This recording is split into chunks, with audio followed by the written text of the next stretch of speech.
This audio presentation of The One, a study of the Absolute by Lilian DeWaters, is brought to you by audioenlightenment.com, copyright 2014, all rights reserved. That they all may be one, I in them and thou in me, that they may be made perfect in one, Jesus. And the glory which thou gavest me I have given them, that they may be one. Preface. The first textbook in America on spiritual metaphysics with application to the healing of human problems was published some 50 years ago, and since the publication of that book, multitudes of writings have used their pens elucidating many of the deep things therein expressed, and have set forth such fuller revelation as appeared in their consciousness. 19 years ago, the one now writing these words published her first book on spiritual metaphysics under the title Journeying Onward, and at that time and in that book delivered the basic principles that are to be found in this latest book, The One. During the intervening years, the author has written and published over 20 different books, treating the subject, the science of truth, from various angles and for students and readers of various degrees of understanding.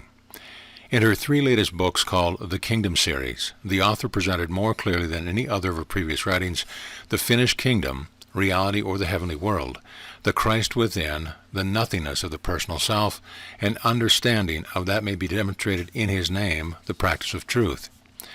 Now in this latest work, The One, the student will find a delightful union, a gathering as it were of all the paramount facts contained in her most complete set of writing, making this book a most valuable book for study and for meditation. In the book Journeying Onward, which was published in 1908, and which was one of the first books of its kind to be placed on the market in America, the author set forth in the simple fashion that nothingness of personality, the nothingness of the belief, the nothingness of sin, sickness, discord, and the oneness of being as follows. It is our ignorance of God that makes us believe that we lose health and life. The right understanding of God proves that man is forever at one with him, reflecting all that is in him and nothing else. The Master came to save us from believing in sin, sickness, and death, and those who are following in his steps are destroying these conditions as he did and are giving God the glory. Sickness seems real to the sufferer, yet it is not a reality, a truth, a right or normal condition of man. The only devil that one may know is the belief of evil in one's own thought. Prayer is a realization of possession. As children of God, man possesses what God possesses. By scientifically understanding these spiritual truths, we are brought into such a consciousness of the allness of God that we behold and receive the manifestation of our desires or prayers. We try to see so clearly the scientific truth that good fills all space, that all errors or mistakes go out of our thought and consequently their manifestations disappear. We strive to be in tune, in touch or harmony with divine love, so that we may behold the finished work.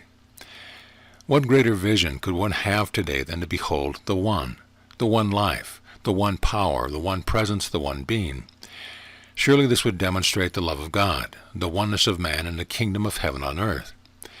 To see the oneness of man transcends malice, jealousy, strife, war, and blesses mankind with the divinity of heaven.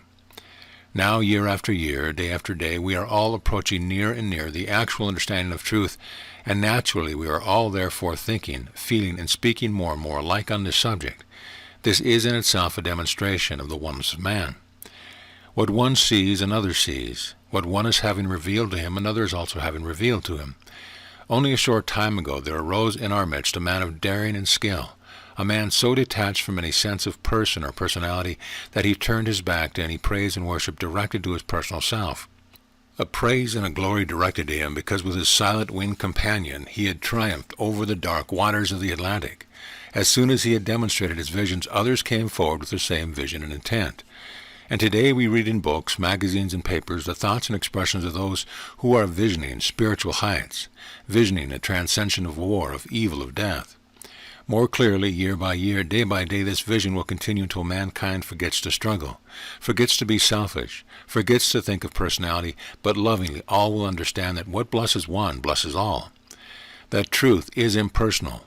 That truth, when viewed correctly, is loved, worshipped, and understood by all alike.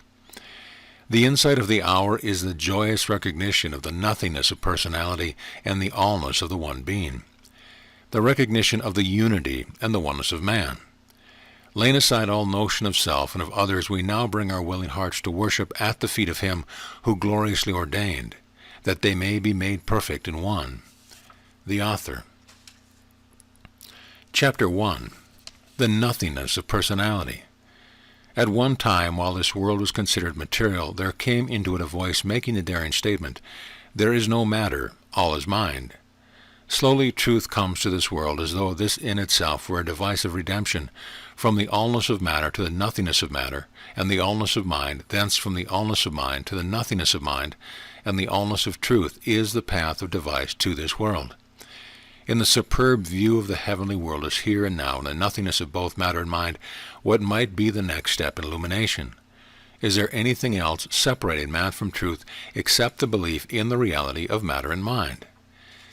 After we perceive the nothingness of the world material and the world mental, we can open our eyes to a still larger perception. We can perceive the nothingness of personality. To perceive the nothingness of personality brings speedy deliverance, for it is the angel carrying healing in its wings. It is the angel of light. It is the angel of the dawn of a new day. In the glorious vision of the One, is there any room for jealousy, for strife, slander, misunderstanding, unforgiveness? Is there any room for teacher and student, for one to be superior to another? Is there anything that I can take from you or you can take from me? Let us open our hearts wide and wider still to appreciate the stupendous message of the nothingness of personality, and let it spread like wildfire from east to west and from pole to pole, until the whole earth is compelled through insight and devotion to worship the One. Let scientist and Catholic kneel together in this vision of one being, one lover of all, loving Jew and Gentile alike. Let the races, calling themselves the black, the white, the Indian, bow down at this altar and see themselves as God sees them. Think you that God sees the color of a man's skin? Think you that God is concerned whether a church or a sect of people is called Methodist or Baptist? Think you that one sees differences, that the One sees pairs of opposites? What a glorious day at hand as this great fire of insight begins to blaze and extend over this plain, and man begins to see as God sees, and man begins to look upon another as himself, for in the vision of the One can there be another?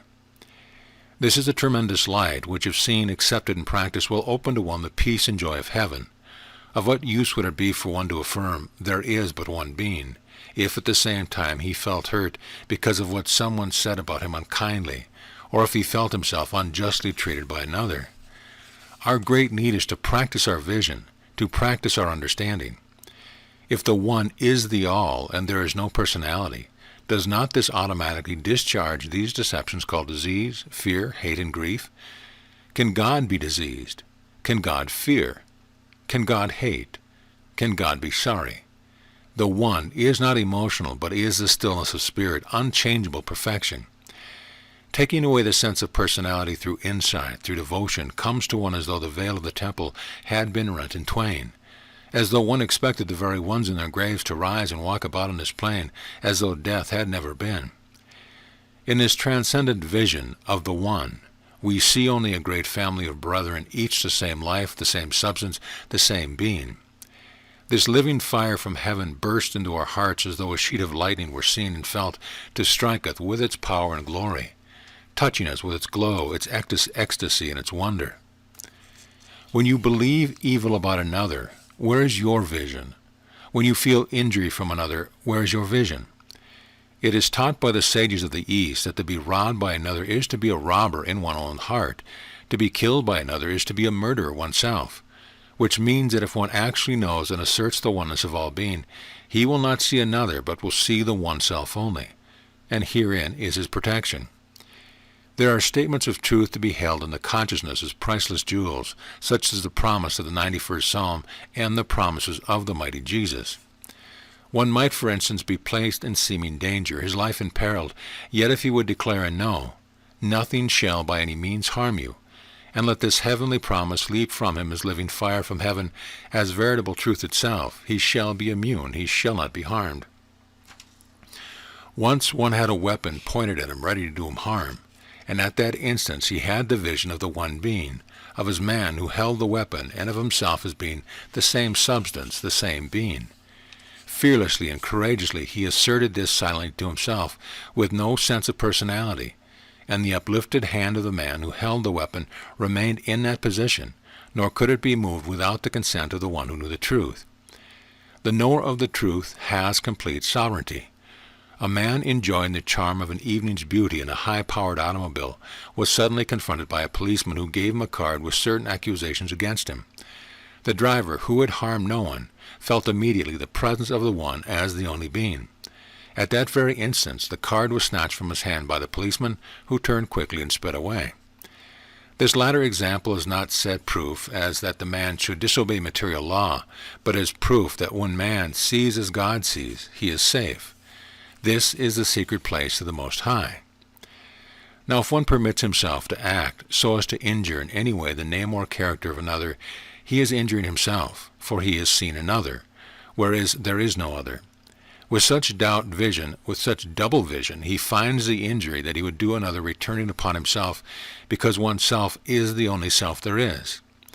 On the other hand, should one look upon another believing that this other has done an injustice or harm to him, he himself is the guilty one. For where his vision fixed on reality, he would see no other. He would see no falsity. He would see no injury. He would see only truth as taking place. Let us ask ourselves, is there anything that anyone can take from me? Is there anyone who can steal from me my joy, my peace, my love, my faith, my understanding? We can but answer truly if we base our decision upon the fact of life that God is all there is, that there is but one presence, one power, one substance, one life, one being. The cry today as never before is, on the instant. The world wants something that will permit the voice to travel instantly from one side of the globe to another, a means that will transport one directly from one part of the country to another, a way that will heal another quickly of all manner of disease, a path that will deliver immediately from dangers. What can you announce that would be nearer this end than to know the nothingness of personality and the allness of the one being? Can you see that the whole thing, the great farce of evil, rests upon the belief of personality, the belief that man can be separate from God, that man can think other than God, that man can have life apart from God? If everyone on earth were seeing no distinction, no separateness, no being other than the One, think what instantaneous emancipation this would bring, how the millennium would be in our midst. No one with a grain of understanding would accuse God of being sick or of being sinful or of dying, yet how many are accusing man of these very things? Therefore, to blot from one's vision one sense of personality delivers instantaneous illumination, inspiration, and healing. This is actually practicing the presence, so that if one were looking at an appearance called the devil incarnate, and he could know but one being and the nothingness of any other, he would see before him an angel of light. You have heard many times the scientific statement that there is but one man. Still you may not yet clearly understand its deep significance. It means that inherently all men are the same. It means that actually there is no difference between one man and another. It means that God sees all men alike. He maketh the sun to shine on the evil and on the good, and sendeth rain on the just and on the unjust. Matthew 5:45. This one being is the Father, soul, self, I am. The Holy Ghost is a light that illumines, inspires, radiates, and mirrors forth the Son, perfect man. As the Father, self, soul is infinite, and the Holy Ghost, the illuminator, the divine reflector, is infinite, so also the Son, the reflection called perfect man, is infinite, and is known on earth as sons and daughters of children of God. It can be clearly seen that because of the infinity of God the Father and of God the Holy Ghost, we will also have the infinity of God the Son, or perfect man. Thus man is seen in infinite number, yet understood as one being. Jesus, the pivotal character, the miracle-working presence, stood in the midst of men proclaiming, "And the glory which thou hast given me, I have given them, that they may be one, even as we are one." If one could but place a loving hand upon the shoulder of a man digging a ditch, there would be felt a certain warmth, a loving presence. Soul answering soul, or if one placed his loving touch upon the prisoner in a dungeon, this man's heart would leap, his love would respond, for in every breast abides the same spark. In every life is found the same substance, and in every heart there beats the same love. Thus we recognize the oneness of man. Verse: O Spirit, love divine, I worship thee alone, and beside thee I see and claim no other. I acknowledge thy glory as my glory, thy light as my light, thy life as my life, thyself as myself. As thyself, myself, the one and only self, I speak forth the word of eternal reality, the word of freedom, of unity, of power, and of glory. Let him who feels that he is hereby losing his identity hearken closer. Let him who feels that he cannot lose himself listen to the divine decree. Except ye be converted, ye shall not enter into the kingdom. He that loses his life shall find it. Only he who lays down his life is able to take it up again. And how is one to lose his life, to lose himself? By seeing the nothingness of personality. He who lays down his sense of a selfhood apart from God rises up conscious of himself as he is. Personality is man as he appears, that is, his habits, his beliefs, his thoughts, his grammar, his clothes, etc. Impersonality is man as he is. Truth is impersonal, and man is like truth. Man is therefore impersonal. Suppose one thinks, I am a great man. I have students to sing my praises over this world, asserting that I am one who imparts truth to others. My name has gone over this planet as a name of importance, as a name of one who knows and understands. What manner of man think you is this? The man who has lost his life is the man who cares not for himself or his personal name, but his care, his love rests wholly upon the one, like the story related in the Christ Within, of the man who performed miracles wherever he walked. Yet he would not allow his name to be known, and was spoken only of as the Holy Shadow. When a man loses his life, what is it that he actually loses? Must he give up his home, his family, his money? Does it mean that he must renounce his joy, his business, his eating, his sleeping? No, he is not asked to give up any of these things. Let him give up his sense of a personal self. Let him lay aside the self that he believes is called John Doe, and take up that self that is truth. Not only need he have this vision for himself, but such vision must be large enough, full enough to encompass the whole universe, so that he does not see persons as units, as separate beings, but he sees unity. He sees the one only. No matter how many persons are standing before him, he sees the one and the all of each. There is neither Jew nor Greek, there is neither bond nor free, there is neither male nor female, for ye all one in Christ Jesus. Suppose one is asleep, and in his dreams he finds himself stranded on an island. Vainly he looks around for a boat, but there is none in sight. He is without shelter, water, provisions. Now the man on the bed and the man representing him in the dream correspond to the true self and the personality. If the dream character on the island could but know the nothingness of himself, could but give up his life, his dream life, such life as he would give up would be nothing in itself, for the personality stranded on the island is not a real existence, but is a suppositional one.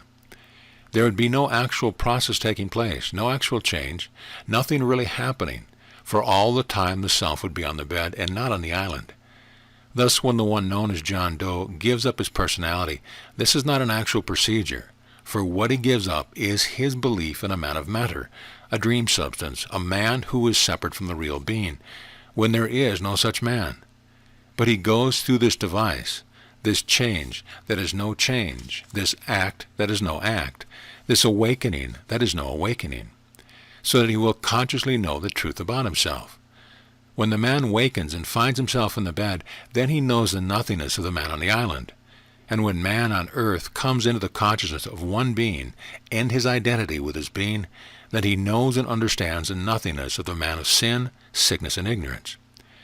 With the light of understanding, we see then how futile it is to hold a personality, to believe in the personality, the dream man, rather than in the true, changeless man of God. Except the Lord build the house, they labor in vain who build it. Psalm 127:1. Except ye see, acknowledge, and practice that which you actually are, your labor to bring success, health, harmony, power, glory to a man of dust, a dream man, a personality man, is all in vain.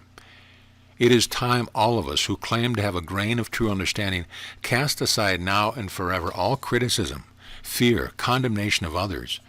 We do not criticize and condemn God, and there is nothing else, so we assert. Then whom are we condemning? The man on the island? Now how foolish it would be for us to look at that man stranded on the island and blame him for his position.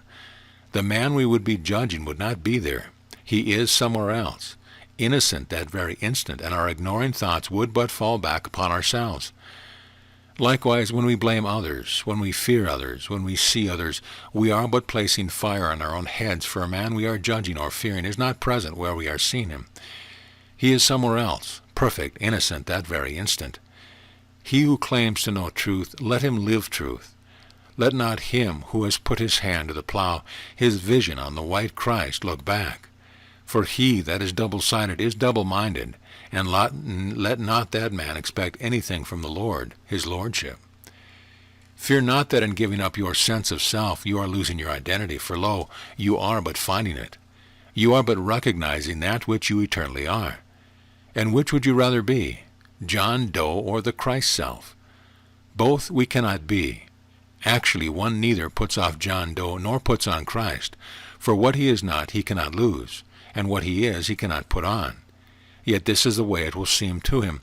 It will seem as though he were putting on Christ because he has estimated himself as someone other than the one. Do you think it makes you love your friend less to know that he is the one rather than that he is John Doe? Not if you love truth. Instead, we find that our friends, our relatives, our acquaintance all mean more to us than before.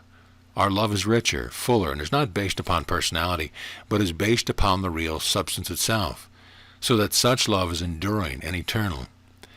Is it beginning to be seen and felt by you what a great vision this is? What a stupendous sweep to behold the nothingness of personality and the allness of the one being. I recall the value of this insight to me in a demonstration some years ago. My young child seemed ill, what was called whooping cough. No matter how I kept my thought based on truth, it seemed that the child would cough more in my presence than any other time. One day while she was sleeping, I entered the room, and instantly the coughing began. Meditatively I crossed the room and seated myself by the window. My eyes happened to fall upon a great maple tree directly beneath my vision, and all of a sudden, as I beheld the majesty of this tree, with its thousands of beautiful green leaves waving in the breeze, a treatment leaped from me. And this treatment was a vision, a revelation of the oneness of all being and the nothingness of personality. Here was a tree filled to overflowing with leaves that were so close together that they were touching one another. Yet no leaf depended upon another for a single thing whereby to exist. No leaf had any influence over any other leaf, but each leaf was joined to the branch, and the branch joined to the trunk. This picture was so vivid to me that I instantly saw that no individual on earth depended in any way on another, nor could the life or harmony of anyone be influenced by another, for each belongs to the one. With this insight came the instantaneous healing of the child. Now truth, revelation, and vision ever descends upon one with healing in its wings. The fire of God is in a consuming fire, and no one can feel this burning light, this quickening spirit, this descent of the Holy Ghost without receiving the blessing. It is written that the sun shines on the good and on the bad alike, meaning that the sun is not double-minded, double-visioned, so also the light of divine illumination, the Holy Ghost, shines upon the plane called matter as well as the plane on heaven. For truth sees no distinction, no difference. When speaking of his Godhead, Jesus announced, "I am the vine. Abide in me, for without me you can do nothing." We do not see the leaves fastened to the trunk, but we see the leaves fastened to the vine, and the vine to the trunk. Now, as it was the Master himself who gave this illustration, it must present truth, and one must accept the vine. For one cannot come into the fullness of loving and understanding except through Jesus Christ and his teaching. You will notice that they who love Jesus Christ love all mankind. Their hearts have received a glow, a divinity that is not present to him who has not yet felt the Master's touch. There is that bond, that loving uniting those who love Jesus Christ, who understand his mission and his presence with us, that nothing else can ever bring. Those who understand Jesus Christ have their vision away from self, away from personality and upon reality. When we worship Jesus Christ, we are not worshiping personality, but we are worshiping the one, for he claimed no goodness of his own, no glory of his own personality, but said, "Whatsoever things the Father doeth, these also doeth the Son likewise. There is none good but one." Now when we take a man or a woman of this plane and extol their names and look upon them as specially endowed by God to perform miracles, we are worshiping falsely. We are not worshiping God, but are worshiping apart from God. When we want the world to praise us, when we demand obedience from others or feel that we must be loyal to others, where is our vision? It is on personality. Let this light of insight blaze over all this world and see into the hearts of everyone, that they may see the folly of authorized teacher, student, or literature. When we are authorized by truth, we need no other authorization. End of chapter. Chapter 2, The Message of Truth. An illumined one has written the following inspiring words. Before the eyes can see, they must be incapable of tears. Before the ear can hear, it must not have lost its sensitiveness. Before the voice can speak in the presence of the masters, it must have lost the power to wound. Before the soul can stand in the presence of the masters, its feet must be washed in the blood of the heart. What a world of spiritual food is contained in these words. Before the eyes can see, they must be incapable of tears. What does this mean? It means that before the inner eye, the eye of soul, beholds for you the oneness of being, your outer eyes, your senses must be closed to grief. Why do we weep tears of grief? Is it not because of the notion of personality? Have we not wept because of what people said about us, because of the way they treated us, because of the sense of injustice or hurt that we felt? Have we not wept over our own shortcoming and failures? Have we not wept because of the seeming separation of our loved ones? Can you see now that all such grief hinges upon the belief of a separate self, a selfhood other than the One?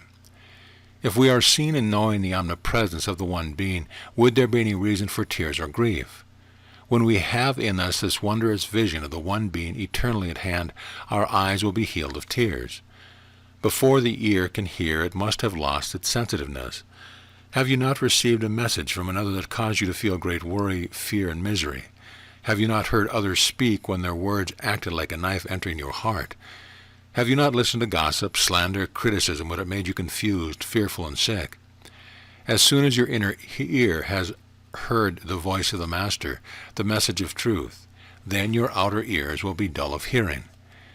We must be insensible to the hearing of error, knowing there is but one voice which speaketh no evil, but is ever self-conscious, conscious of its own being.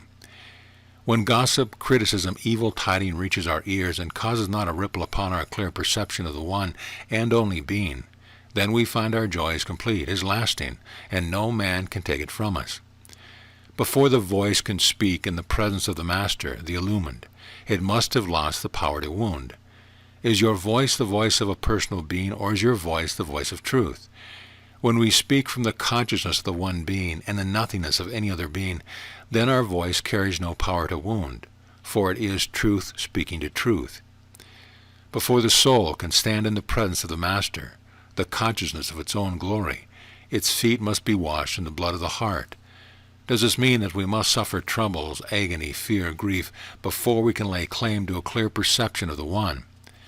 Does it mean that experience leads us to truth? Experience cannot add to that which is already complete, and as we understand this aright, we are bathed in the glory of the Lord, we are illumined, we are inspired, we are glorified. When we see the nothingness of experience, the nothingness of a selfhood apart from God, the nothingness of a world of evil, the nothingness of birth, sin, sickness, death, then our eyes are incapable of tears. Our ears have lost their sensitiveness. Our voice has lost its power to wound, and our heart have been bathed in the glory of the light. Great men and women of this world may have been led away from the upward vision, the high watch, by not holding fast to the consciousness of the One, and only being the same in every heart. As soon as the vision sees oneself as greater than another, greater in power, greater in intelligence, greater in authority, that instant one is turned from the light and the glory of truth. To see the nothingness of a personal being is to walk in a world of charm and magic, a world of delight and glory, a world peopled with heavenly beings. When we see the self of each other as the one self, then we no longer struggle to outshine. For he who believes himself in any way superior to his fellow man is incapable of discipleship. All the power there is, all the intelligence there is stands present now for you and for me alike, and no one can lay claim to it more than another. Now all the dream of experience asks is for someone to believe in it, someone to bow down and worship it, someone to tremble because of it, someone to run for fear of it. And if one believes in a personal man, he is believing in the dream, and the dream will dance him into trouble until that hour strikes for him, when he sees the nothingness of matter, the nothingness of mind, the nothingness of personality, and the nothingness of the dream itself. Then he is the God-crowned man. Let us acknowledge truth in all our ways. Let us acknowledge impersonal man at hand now and here. The way of redemption is not by way of destruction. I came not to destroy, but to fulfill, spoke he who bathed the feet of his disciples. We are not to eradicate evil from the world, nor is the world to be healed by right thinking or people to be made over through method of concentration and adjustment. Redemption of the world consists not in healing, but in knowing the truth. Redemption consists in knowing the nothingness of the dream rather than in changing the dream. The way of healing sickness on the material plane is through the device of drugs, knives, climates, etc. This is but changing the dream. The way of healing on the mental plane is through the device of thought, the control of the body through the mind. This too aims to bring about a change in the dream. For instance, from the dream of being sick and in trouble to the change called healing. Changing dreams, while helpful, does not bring the millennium on earth, nor does it take away from the face of the whole world the notion of birth, sin, disease, and death. Nothing but knowing the allness of truth and the nothingness of a separate world, the nothingness of a dream world, can bring full emancipation. We have been taught truly that man actually is a perfect being, living in joy and harmony in heaven, and that this earthly existence is like a dream state, fleeting, commercial. Now the actual state and the earthly state can be clearly understood through the illustration of the daily experience and our nightly experience, which illustration is as follows. A man partakes of a hearty meal and lies down in comfort and strength to indulge in quiet sleep. He dreams, and in his dreams he finds himself walking along the street very weak and hungry. So feeble is he, so weak from lack of food, that he needs to support himself by resting against the side of a building. Now what shall he do? How can this man in the dream be helped? One can readily see that the dreamer is laboring under a delusion, for all the time that he believes he is walking on the street hungry and weak, he is someplace else. He is in his own room, warm, strong, comfortable. He believes he is where he is not, and he is not consciously aware of his right and true position. Thus man on earth, wandering in the world of birth, change, sin, sickness, death, believes he is where he is not, and he is not consciously aware of his actual, changeless, perfect state in heaven. It is asked, how is spiritual treatment given from the absolute position? That is, if one does not look to drugs or to right thoughts for healing, then how does one think or act when he practices from the absolute position? Continuing the illustration of the man on the couch dreaming that he is walking along the street, faint with hunger, we will assume someone standing by his bedside awake, someone who has the power to know the nature of this man's dream, and who sees him weak and faint from lack of food. How shall this man who is awake help the man who is walking on the street, faint and hungry? The answer to this question will also answer the one. How does the practitioner who knows the truth help the man who comes into his office sick and weak? Imagine in his desire to help his hungry friend that the man at the bedside rushes into the kitchen and prepares a hearty meal of delicious food, which he brings on a tray and places by the sleeper, directly at his elbow. Here then is the sleeper dreaming that he is famishingly hungry, and here also is his friend aware of his dream and placing food directly at his elbow. Will this be of any avail? None whatsoever, for the man who is dreaming that he is hungry has his eyes closed to the plate of food that is touching his elbow. If only the man who is walking on the street hungry could but know of his plate of sumptuous food. But how can he sense he is but fiction, illusion? Now since there is no such man existing as the hungry man on the street, he cannot partake of the plate of food. And the dreamer, the one lying on the couch, why should he partake of food when only an hour previously he dined sumptuously, and is not at all weak and hungry, but is strong and perfectly nourished? It is clear to you thus far that the man in the dream, hungry, cannot be fed, for there is no such man, and that the man on the bed does not need to eat because he is not hungry. The idea of bringing the plate of food to the bedside of the sleeper symbolizes material means of healing. That is, when one approaches a medical physician for help, this physician fixes his attention on appearances on the sick body, and he prescribes drugs or operation for the body. He looks at the picture and applies his help directly to the picture. Again, suppose that the man at the bedside of the dreamer has little more insight into the situation than this, and he thinks, now it will do no good to place food at the bedside of this dreamer, for he is not actually hungry. He only believes that he is hungry. I cannot help him directly, that is, I cannot help him by forcing the food into his body, for he really does not require food. But I can help him indirectly. As long as it is only belief, if I can change his belief from being hungry to the belief of finding and eating food, he will then have his problem solved. So the man awake, standing at the bedside of the man asleep, delivers a mental treatment, paying no heed to the body of the dreamer, but fixing his attention upon his mind. He speaks to him silently like this: "Do not stand at the plate glass window of that bakery and starve for food, but go right into the shop, sit down and eat. You will then feel well and strong again." Without a doubt, it is pleasanter, even in a dream, to sit at a table and eat dream food than it is to stand weak and hungry without. But our point of consideration is, how shall one deliver help from the absolute position? We have heard that as a man thinketh, so is he, inferring that all one has to do is change his belief and he can be as he will. Now, with such a conception of life, a mental practitioner would not attend to the picture as does the medical physician, for he believes that the way to change the picture is to produce a change in the mind of the patient, and then the picture will change automatically. Using the device of changing thoughts in the mentality has brought better conditions to many. Yet it can be readily seen that changing the earthly dream from sickness to health, from poverty to plenty, has not done away with the dream itself. For so-called sickness, sin, birth, change, death continue in this world as previously. Now what else is there for a man at the bedside to do? If he does not provide actual food for his friend, nor deliver mental treatment to his mind, then how shall he help him? For his desire is to take away this false belief and deliver to him a happy, peaceful experience. The question is, if I do not use drugs, material means, directly upon the body of one who claims sickness, and if I do not direct my right thoughts to his mind, endeavoring to change his thoughts from sickness to health, then what is the way? How shall I proceed if I ignore both the body and the mind of the patient? The words of the Master Physician are still vibrant in this world today. Know the truth, and the truth shall make you free. One immediately asks, but how can I know without thinking? Take ye no thought for an hour, whence ye think not the Son of Man cometh. The truth is revealed to you.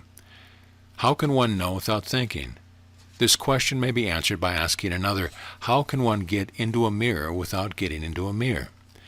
When you wish to see how you look, you stand before a mirror, do you not? There is no labor attached to it. You do not put a hole in the mirror to make room for your reflection. You do not have to throw yourself at the mirror or put forth any effort whatsoever. You merely stand still before the mirror and it is done. Without acting, without thinking, there you are in the mirror. How can one know anything and still not think? Now, the mind is like a mirror. It reflects. And when one knows truth, it has nothing whatever to do with his mind any more than there is a connection between a person and the mirror. But the mind reflects intelligence, and as one gets into the mirror, so to speak, without effort or strain, so does one know the truth without an actual process of thought taking place at all. This is what is called spiritual consciousness. Take ye no thought. You do not go to the mirror to see how or why the image of yourself is there, for you cannot find out. The picture in the mirror is not coming out of the mirror. The image in the mirror is seen there because you are standing before it. And likewise, true thoughts come not from the mentality, but are seen and felt in the mentality because one is standing before the light. This is the great principle of reflection which enables us to see ourselves as we are, see ourselves in the finished kingdom. Look unto me is the command of the superworld, the message of truth. Turning away from all else, one looks steadfastly into heaven, reality, and immediately his mind is flooded with thoughts of love, wholeness, abundance, joy, peace, and glory. God is the Holy Ghost, the great light, and as man looks into this light, what does he see? What can anyone see who looks into the white mirror but himself? And so man sees himself, and his mind is lighted, and his body is lighted, and still he has been thoughtless. To see clearly that thoughts of truth do not spring from the mentality, that knowing truth is not a conscious mental process, but is the act of truth itself. To look to soul, the only being there is, rather than to attend to one's mind, is to come into a clear vision, a new country. To see that thoughts of truth come from truth, soul, and not from mentality, is to experience great joy and freedom. We should surely have and enjoy true thoughts with no more labor than we breathe the air or expand our lungs. The act of truth is not a motion, not a process, not a method, not a procedure. It has nothing whatever to do with time and space, but it is self-consciousness, truth knowing itself, spiritual consciousness. Therefore, to know the truth does not mean to deliberately, consciously use the mind to formulate thoughts as one would grind out coffee from a coffee mill. But knowing the truth is that paradox where it is stated, "When I am weak, then am I strong." Here now we have the man standing by the bedside of a sleeping friend, wishing to help him, wishing to use the highest practice in hearing the words of the all-knowing Jesus. "Ye shall know the truth, and the truth shall make you free." What is that truth that this man is to know for his friend? He is to know first of all that his friend dined but a short time ago, that he is not hungry, that he does not need any food. This is a simple truth. He does not know this in order that the man will stop being hungry, but on the contrary, he knows this because he recognizes that this is the truth. As he sees the man in a dream wandering on the street, weak and hungry, he knows that it is only a picture man, having no substance to it whatsoever, for there is his friend right before his eyes, lying quietly and peacefully on the bed. Therefore he is not deceived by appearances. He does not go out into the dream and take the dream man into the dream restaurant. Neither does he direct mental treatment to his mind thereby to assuage his hunger. But he stands still, facing the truth, knowing that both the dream and the man in the dream are nothing, and knowing the safety and wholeness of the man where he actually is. The dream which is nothing, being only a picture in the mind of the sleeper, then ceases. With this illustration in mind, we come now to the practitioner of truth who is before him a patient asking for help. It may be this one says he is sick or sorrowful or fearful. Such is the picture man who approaches the one who is to help him. The practitioner using the highest practice has taken for his foundation, the truth is all there is, and beside the truth there is nothing else. Therefore, who is this that approaches him? Is it a being called John Doe who is sick and in trouble? How can this be if truth is all? The practitioner is not deluded into administering treatment to the sick body or the sick mind, but with vision fixed clearly on the truth of being, the rock of ages. He knows the nothingness of mortal mind and mortal man, and he understands the oneness and omnipresence of perfect being. He knows that when he looks upon what seems a sick man, there is no such man present any more than there was a hungry man in a dream. Therefore the highest practice, the mount of fulfillment, is simply knowing the truth, knowing the allness of perfect being, and its reflection in knowing the nothingness of any other being or belief. Such knowing is not an operation of mind or a process of thought, but is spiritual consciousness, self-conscious of the allness and oneness of being. Why is it that the one called patient will find himself restored to harmony? Because of the nothingness of his dream and the oneness of man. When one man knows the truth, it includes the one called patient, for man is one. This oneness is the love of God. Man knows the truth not with cold reason and logic, but with love and faith. It is as one looks with a vision of a pure heart, as one recognizes the Jesus Christ's presence as the one and only, that he is able to see the nothingness of dreams, of shadows of fiction.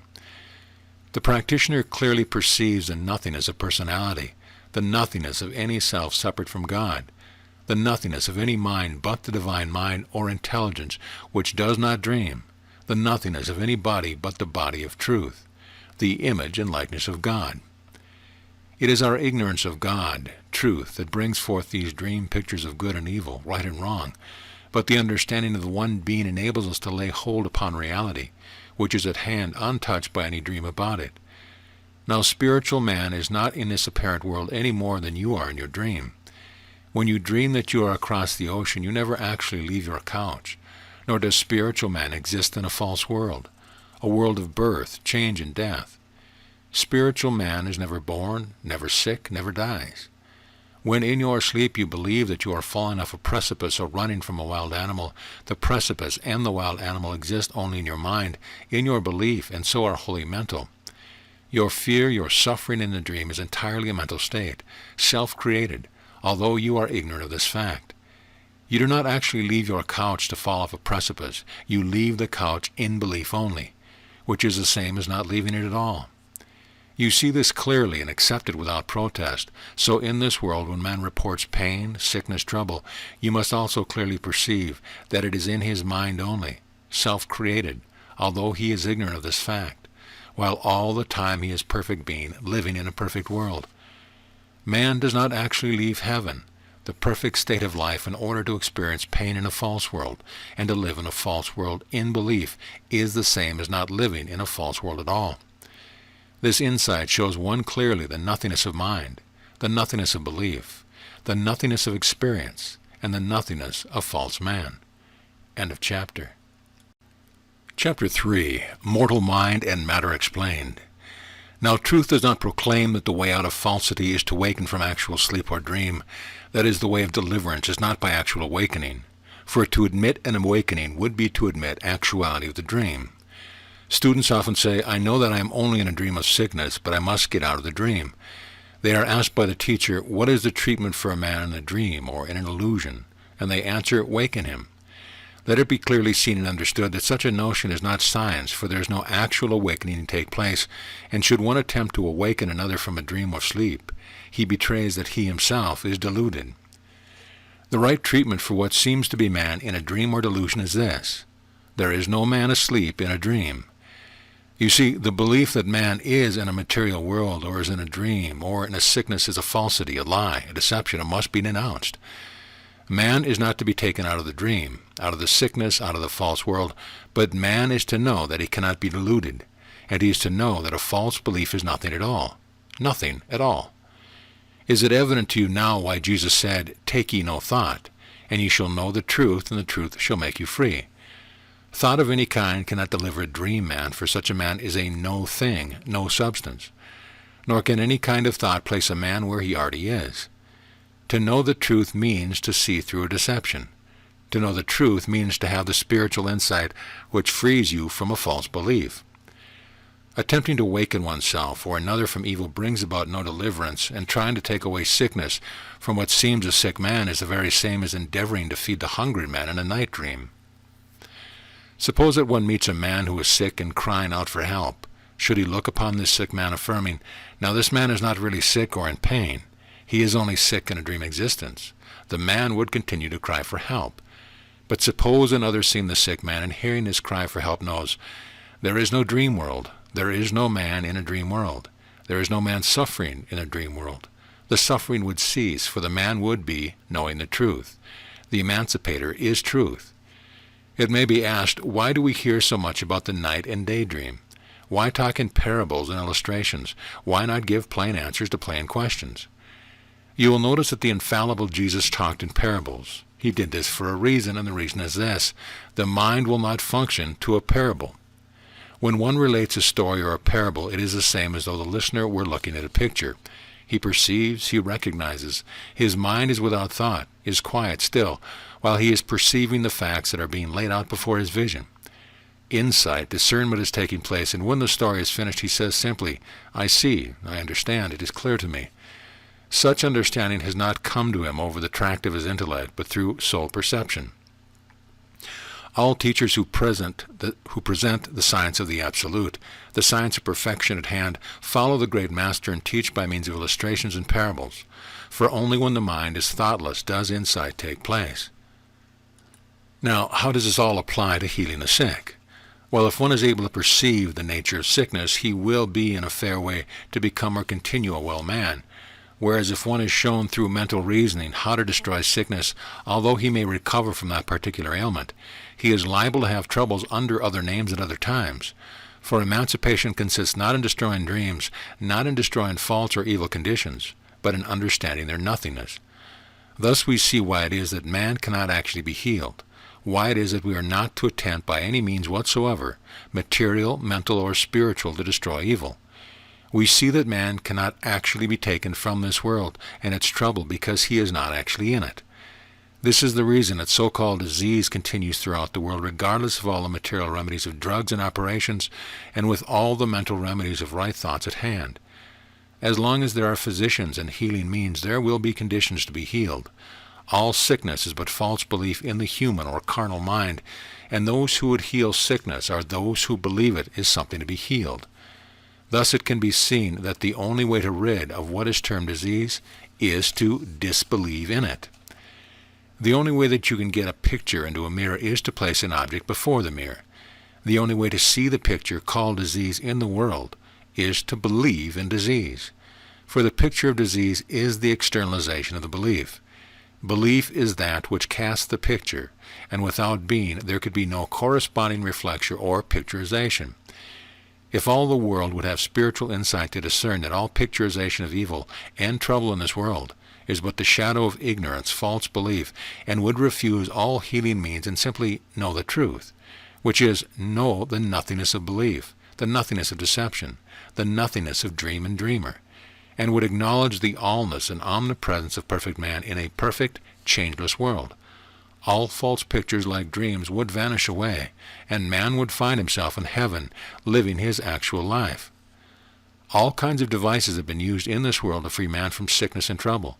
Belief or faith, however, in the means employed, is absolutely necessary in effecting a cure or help, no matter what the aids are that are applied.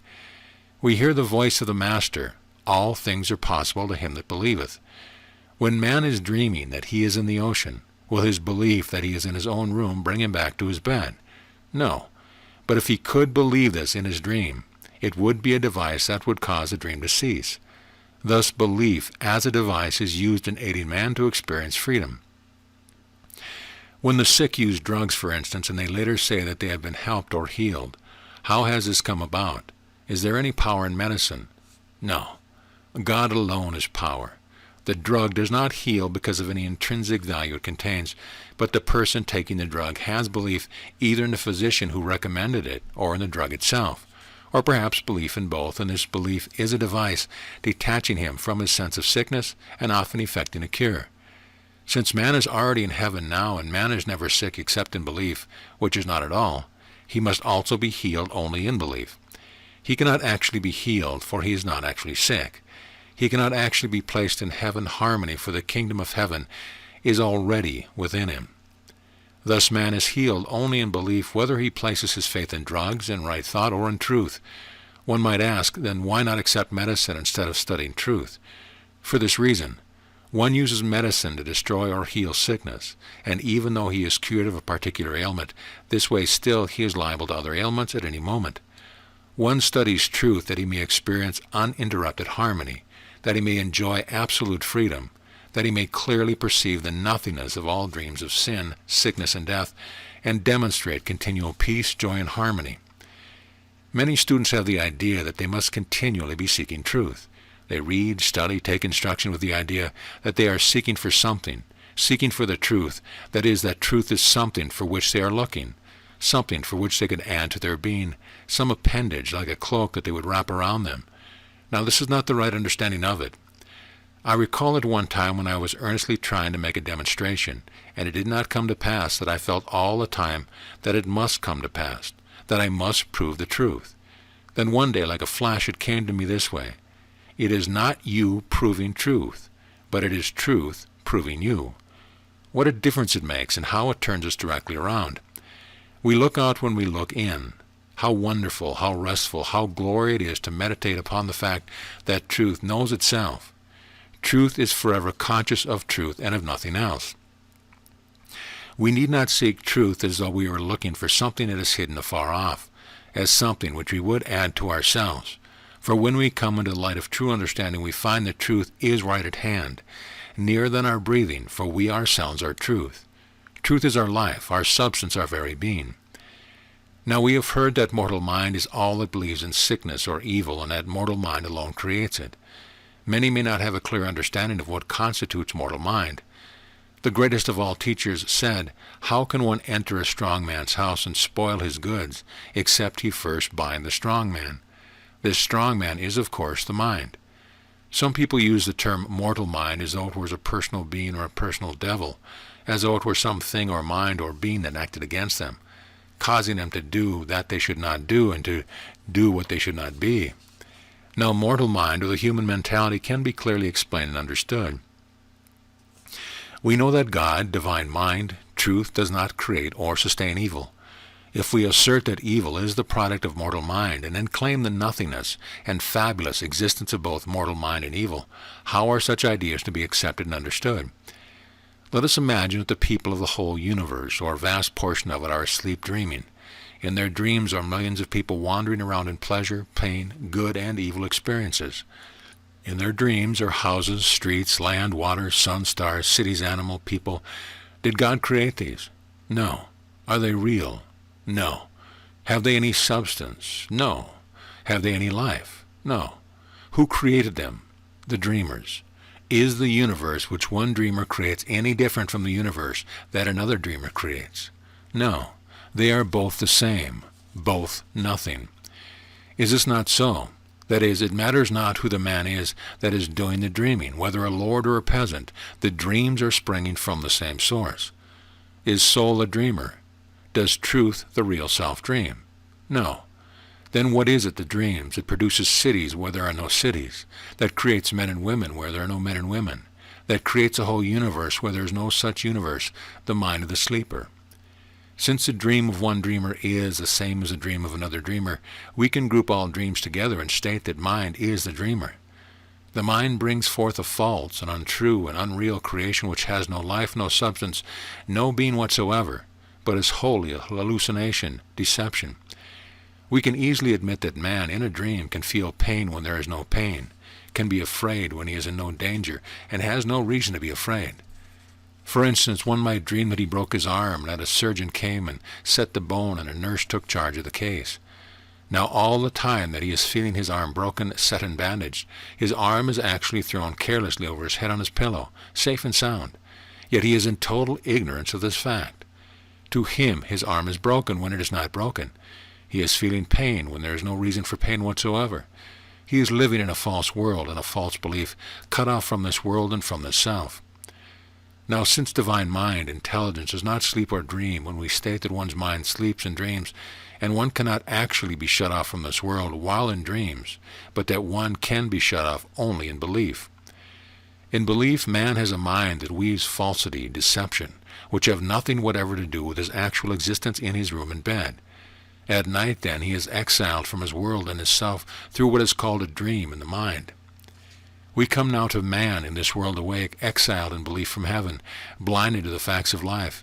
He finds himself in a world of change, sickness, trouble, evil, with a body that feels sensation, pain, with a mind that thinks thoughts of fear and worry, with changes, earthquakes, accidents taking place over which he seems to have no dominion. Now who is responsible for all this, and how is one to be delivered? There are questions which have been asked ever since the dream of belief began, and some day must be answered, so that the entire world will understand. Man is an intelligent being, and is to know the truth about himself and the universe. We can plainly see that there is no actual way by which man can be delivered in his night dream from the broken arm, for the simple reason that the arm is not broken. Even waking him will not actually deliver him, for there is nothing actual from which he is to be delivered. But waking him from the dream will cause him to see the unreality of the dream experience and the reality of the truth at hand. Let man use his intelligence to see that as the night dream of sickness is unreal, and for this reason can be destroyed, so also the daydream of sickness is unreal, and for this reason can be destroyed. We have a heaven at hand, present not any distance away, in which man lives. He is exiled from his heavenly world, not actually but in belief only. And to waken to the nothingness of belief delivers one to the reality which is here and now. When man breaks an arm in his waking hour, he calls a surgeon, has the bone set, feels the pain, etc. Where is this experience taking place? In heaven? No, it is taking place in what has been called mortal existence. The mortal body has been hurt, for surely the spiritual body could not be hurt. Whose mortal body? The mortal or dream body of the mortal dream mind. What is this mortal or carnal mind, and to whom does it belong? It is nothing in and of itself, and it belongs to no one. It is fabulous and can well be compared to the mind of a man in the night dream.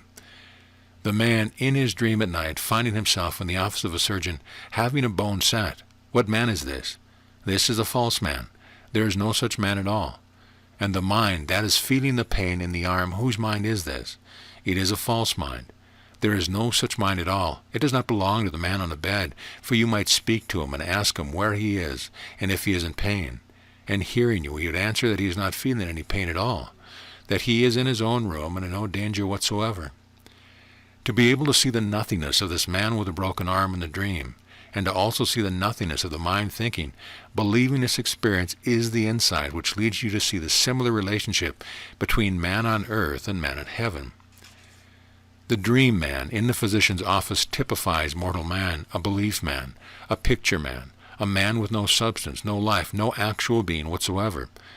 The mind that is sustaining this dream man in the physician's office typifies the mind of the sick man on earth, and this mind has been called carnal mind or mortal mind. After one clearly perceives and accepts this illustration, then the next step for him to take is to acknowledge the nothingness of the dream man with the broken arm in the physician's office, and the actuality of the man with his arm thrown carelessly over his head on a pillow, which symbolizes the nothingness of a mortal man walking on this earth sick, poor, troubled, and the actuality of man living, moving, acting in the spiritual world happy, whole, harmonious. To have the spiritual insight to understand this explanation is like putting wings to one's feet, sweeping him into a new country, delivering lightness to his being, power to his acting, and joy to his heart. Matter is the name given to the body that is born, that is sick, that dies, apparently. Mortal mind is the term applied to the mind that manifests such a body, the mind that believes in disease, sin, and death. Matter is the externalization of mortal mind, and they are one which none is, nothing actual, nothing external, nothing real, consequently is dreamlike only. The mind that is thinking, I am sick, I am sinful, I am weak, is a false mind, a mortal mind, a dream mind, for of course it is not the mind of God, which is the only mind. And for this dream mind externalizes or shadows forth what is called disease and pain in the body. Now to see and to accept that such mortal mind is nothing, non-existence, and that its mortal conditions are nothing, non-existence, is to be free from the false claim. It should be easy now for one to clearly understand these illuminating words from the pen of the noted writer and teacher of spiritual science. Asserting a selfhood apart from God is a denial of man's spiritual sonship. This carnal, material mentality, misnamed mind is mortal. You command the situation if you understand that mortal existence is a state of self-deception and not the truth of being. False sense evolves in belief a subjective state of mortal mind, which this so-called mind names matter, thereby shutting out the true sense of matter. Matter is but an image in mortal mind. The human mind and body are myth. This phantasm of mortal mind disappears as we better apprehend our spiritual existence and ascend the ladder of life. O wonderful light, O glorious insight transcending us, opening our vision to the nothingness of evil, the nothingness of false minds and false bodies, the nothingness of picture and dreams, and beholding for us the omnipresence of the one eternal being, the one eternal perfection, here and now. End of chapter. Chapter 4. Removing the Veil. Imagine a number of people meeting together and planning an idea to fool and frighten others. Suppose that in an empty room they scheme to fashion a great and terrible-looking figure. The room is empty, typifying nothingness. Nothing is there, nothing is present. Presently one man brings in a piece of cloth and some sticks, and in this nothing emptiness he commences to fashion a shape and appearance. Others bring horns, shoes, canes, veils, etc. At last a great giant dragon is formed, terrible to look upon, reaching to the ceiling and appearing ready to spring ferociously upon one. Now the first one to enter this room, entirely ignorant of what is there, seeing this frightful being, is so terrified for the moment that his heart stops beating and he is carried out lifeless. Others coming in contact with this dragon appearance meet their fates, and many who escape have diseases come upon them and fearful thoughts which never leave them. Soon reports spread over the whole earth that anyone coming into the presence of this being will meet with great sorrow, trouble, evil of all kinds. Now all this time this being is but a false being, a false appearance, yet because of man's belief in it as something real, something actual, evil results are manifested. Not because of the being itself, but because of the fear and belief in it, disasters ensue. Now for ages and ages this farce continued, yet all the while it was prophesied that someone would come, a Redeemer, a Christ, a Savior, who would bring salvation, deliverance. At last the time arrived, he came. He spoke boldly and fearlessly to the people. He told them that sickness was the result of their own belief in this devil, which he denounced as a liar, a deceiver from the beginning. He frightened disease and evil beliefs so that they ran screaming with terror. He healed great multitudes of all forms of disease and taught them marvelous things about life. Finally, one day the Savior came face to face himself with this devil that everyone feared. Entering the presence of this great make-believe, he challenged it thus: "You have no real power at all. I can look back and see your beginning from nothingness. For this cause came I into this world, that I should bear witness unto the truth. that I might destroy the works of the devil, that I might be the Savior of the world. I came not to judge the world, but to save the world. Kill me, destroy this temple called body, and in 3 days I will raise it up from the grave. For I came to give my life a ransom for all, that they should no longer remain in ignorance and darkness, but should live in the light of truth. Now when this false being was thus challenged, there began a terrible warfare. Because of man's belief in this devil and the great hate that this aroused, this Christ, the Savior, was taken away and put to death. The sun now stopped shining, and the whole earth was plunged into terrible darkness. It seemed as though the universe itself would be rent asunder as an earthquake convulsed the earth, tearing great rocks in pieces and even opening graves of many. It was then that all the sorcery, all the mystery, falsity, belief, and fear connected with this devil crashed into oblivion through the insight and understanding of this mighty Redeemer, who gave himself a ransom for the whole world. All hail, behold the King! He came forth from the grave announcing, I have the keys of death and hell. And Jesus the Redeemer was crowned with glory, so that one could scarcely look upon his face for the wonder of it. And through death he destroyed him that had this seeming power over the people. No wonder the proclamation, all nations shall call him blessed. And this victorious Christ said to all people for all time to come, that since he proved the nothingness of this devil, that they should no longer have any fear or any belief in it. Now, dear ones who read these lines and are running away from the devil that has been modernized into words mortal mind, animal magnetism, error, come and see its nothingness. How can there be God Almighty and something beside? When we fight sickness, sorrow, and trouble, it is the same as though we were fighting to frame up being in the room. It does no good.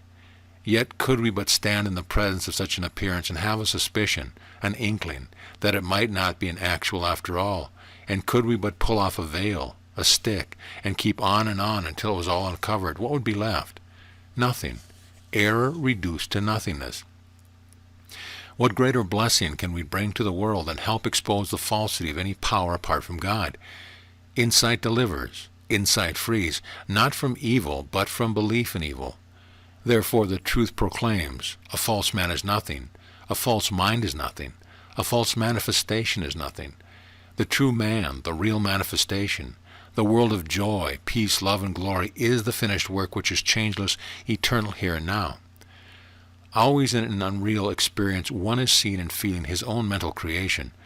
For instance, if one were dreaming that he stood upon the shore of a lake, if he would, he could say to himself, now I can dip my hands into this water. I can feel how cold it is. I can taste it. And still the fact is that I am not seeing water. I am not feeling water.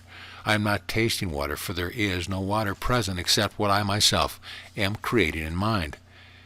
Again, this dreamer might find himself standing beneath a fruit tree which was in full bloom, and he could be distinctly aware of the fragrance of its blossom. And if he would, he could say to himself, now here is this fruit tree loaded with blossoms, whose fragrance scents the air, yet this tree occupies no space at all. There are no blossoms here, no trees here, and the idea that I am standing here is also only fiction, for I really am not here at all. No one can look at this world of change and say and feel the same. When one notices the leaves fading and falling, when one sees change, accident, discord, death, really this is only fiction.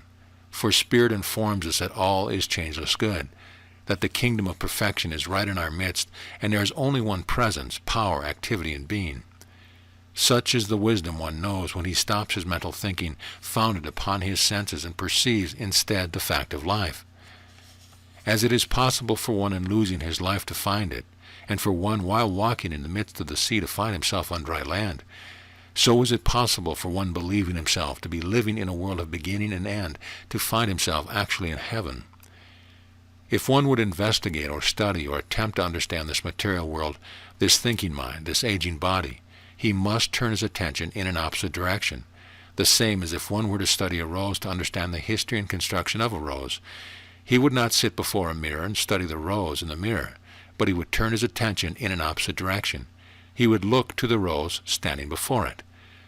Likewise, instead of looking to the mind or the body, one must look in the opposite direction. One must study the world within. For illustration, one might in his dream find himself in a great palace. He is being conducted through this place of splendor and grandeur by the architect, by the one who says that he drew the plans, that he conceived the idea which culminated in this massive structure. Minutely the man in the dream examines the walls, the painting, the marble stairs, the furniture and rugs, and his praise and amazement knows no bounds as he walks from room to room, from floor to floor, marveling at the greatness, the skill, the art, and the beauty of the building. Turning to the architect, he asks, "And how long did it take to build this greatness, to lay these boulders, to erect these steeples?" 5 years was the reply, and the man in the dream asserts, "Yes, it must have taken that time." But he is looking in the wrong direction. He is studying the rose in the mirror. He is looking at an outside world, and if he but turned his attention in an opposite direction, if he but looked within, what a different world he would find, how differently he would view creation. In studying the outside world, he is greatly deceived. He believes what is not true at all. He believes that 5 years have elapsed from the beginning to the completion of this palace, that hundreds of men were employed, laboring with their heads and hands to furnish such splendor, whereas if he but turned his vision within, he would snap his fingers and exclaim, "Aha! This place was made on the instant. I see that with no time at all these great boulders were placed in position, these high walls were erected, these gold steeples were raised, these massive doors were hung, these rugs were made and placed upon the floor."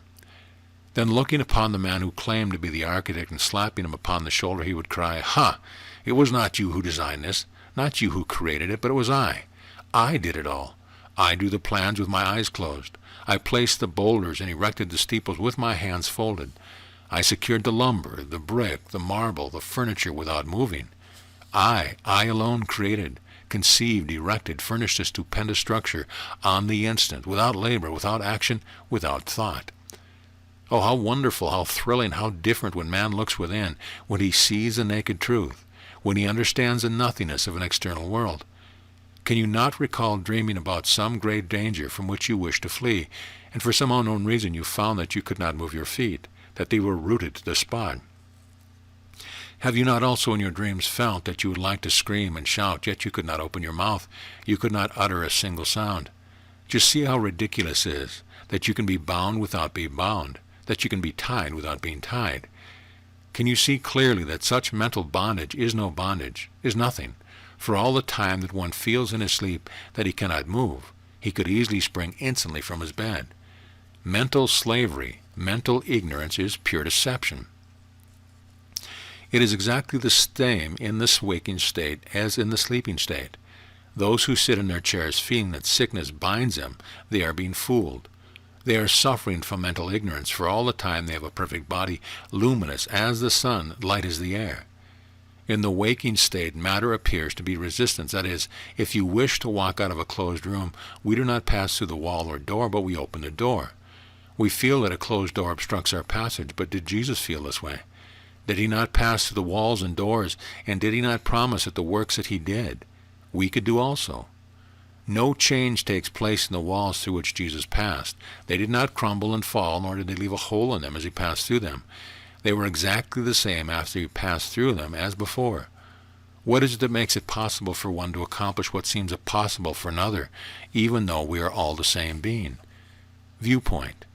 One man is seeing that the so-called material world is not actually material or external to him, but that it is a mental world, a world within his own mind, exactly as the world in the mind of the dreamer. As the roses in the mirror are not actually in the mirror, so the world that is actually external and resistant is not actually external and resistant.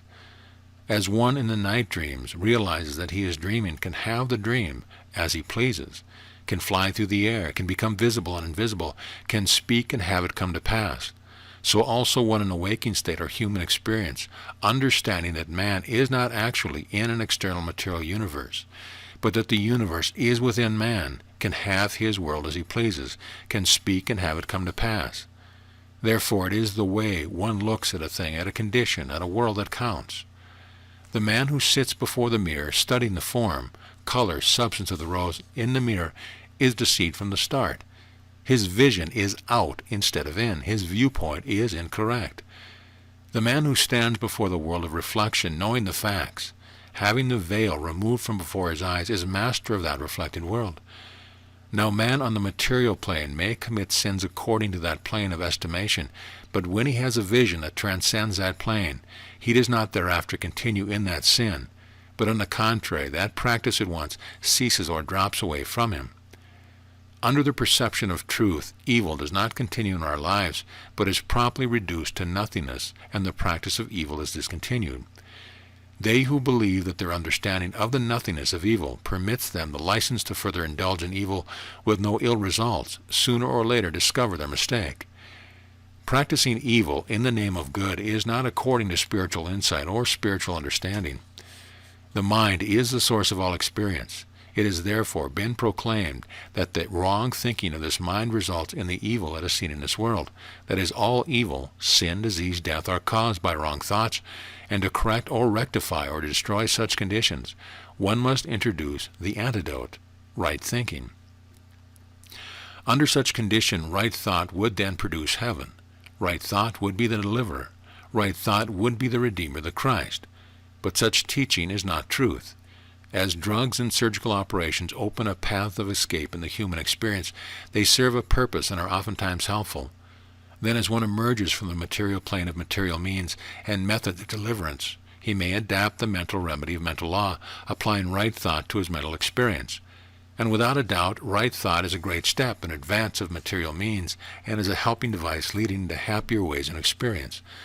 Multitudes in this world have laid aside drugs and medicines as children lay aside their blocks and dolls, and multitudes in this world today are opening their vision preparatory to the laying aside of mental means and methods for something still higher, for spiritual understanding. As mental means, known as right thinking, transcends material means and methods, likewise does spiritual understanding transcend mental means and mental methods. Spiritual consciousness brings forward, introduces no device, no means, no method. It stands alone. It is self-supported. Spiritual consciousness is self-conscious of its aloneness, of its allness.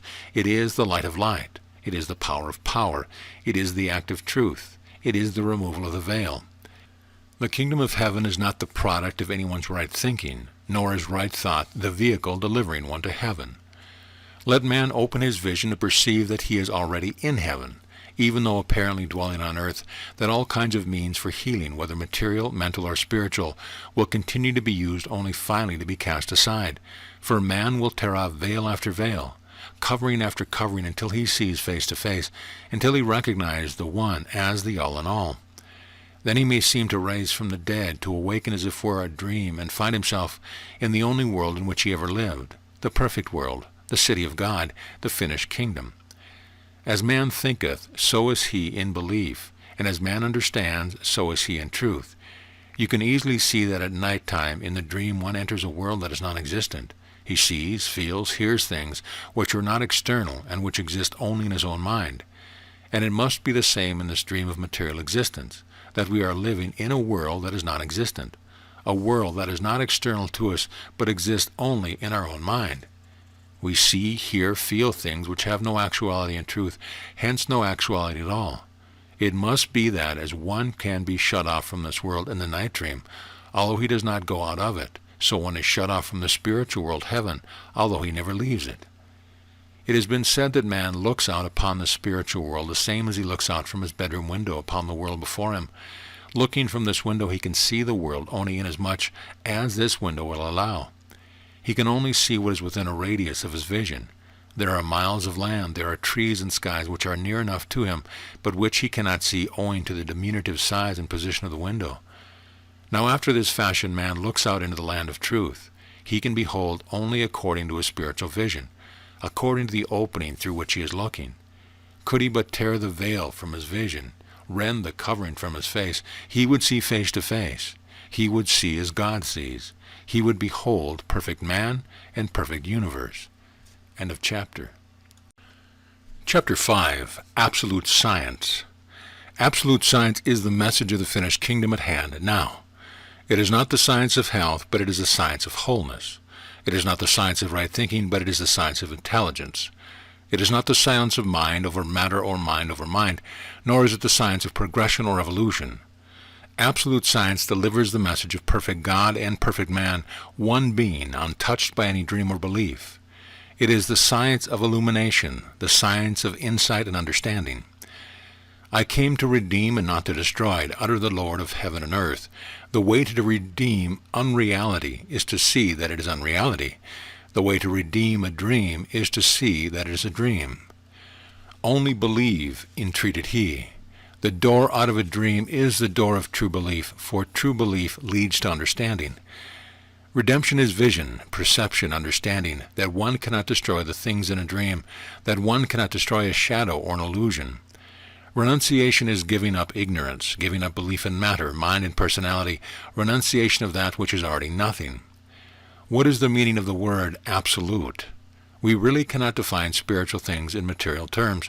The best we can say is that absolute truth represents that which is eternal, indestructible, glorious, and satisfying. It is that isness, unutterable and undefinable. Labor not with your minds to reach heaven, for the way is a laborless pathway. There is but one door. Believe that ye are already there. The Master calls you today. Come, open your vision to the glory of yourself as you eternally are, the glory of the kingdom within and at hand. The point of consideration is not a matter of our goodness or badness, patience or resistance, but it is, where is my belief? What is my attitude toward self and reality? One can never be held in bondage after he sees its nothingness. As soon as a lie is seen to be a lie, it has no power. The science of right thinking and right conduct entails strenuous labor. Let us remember the divine decree. The righteousness of the righteous shall not save him, nor the wickedness of the wicked destroy him. There is no personal goodness or badness. There is no personality at all. The only power is the truth which one is. The self is power because of its existence. Life is its own power. The inspiration and illumination possessing us and manifesting under our praise and recognition of the one being infinity, delivered to us instructions not read in books nor heard on hilltops. When one performs miracles, it is as though he stood in a place where he is absent both from the body and from the mind. He is not consciously thinking, yet he is bathed in a blazing light of power, glory, and understanding. He does not question whether a certain healing will take place or a certain pocketbook be filled, but he simply looks at truth and knows the answer. And what is our guide? What is our standard of knowledge? How shall we determine whether a thing is or is not? Whatsoever things are lovely, whatsoever things bring peace, joy, and glory, whatsoever things bring satisfaction and contentment, such have their foundation in truth. Why is it more difficult for some to understand absolute science than it is for others? Understanding is not a mental function. Understanding is spiritual consciousness. Many are trying to work out their problems of life with their minds as they would do sums in arithmetic. Many have spent years in the study of truth, yet have not fulfilled the desire of their hearts because they have tried to mentally acquire truth instead of to spiritually understand it. Some there are read truth or who listen to instructions and immediately believe and accept without question, without argument. It is all settled with them from the start. They feel that it is true. Others hear, but they must consider it first. They must debate about it and test it. Now he who would prove truth before accepting it has the cart before the horse. If it were a fact that man can actually change from sickness to health, from one stage of condition to another better by following certain methods and procedures set forth, then he could with impunity seek to prove truth before accepting it. But such is not the case. Man is not to put on health and harmony. Man is not to create it or unfold it or attain it. But man is to believe that he is the likeness of God, like God, perfect, changeless, eternal, glorious, now and here. Simple, trusting hearts find it easy, joyous to believe in truth. They do not ask for proof. They know in their hearts it is so. They do not argue or strive to reason in their minds just how truth works and how treatments heal. Their faith is enough to encourage them until fuller understanding is revealed to them, while those who insist upon understanding truth with their reason find the journey long and wearisome.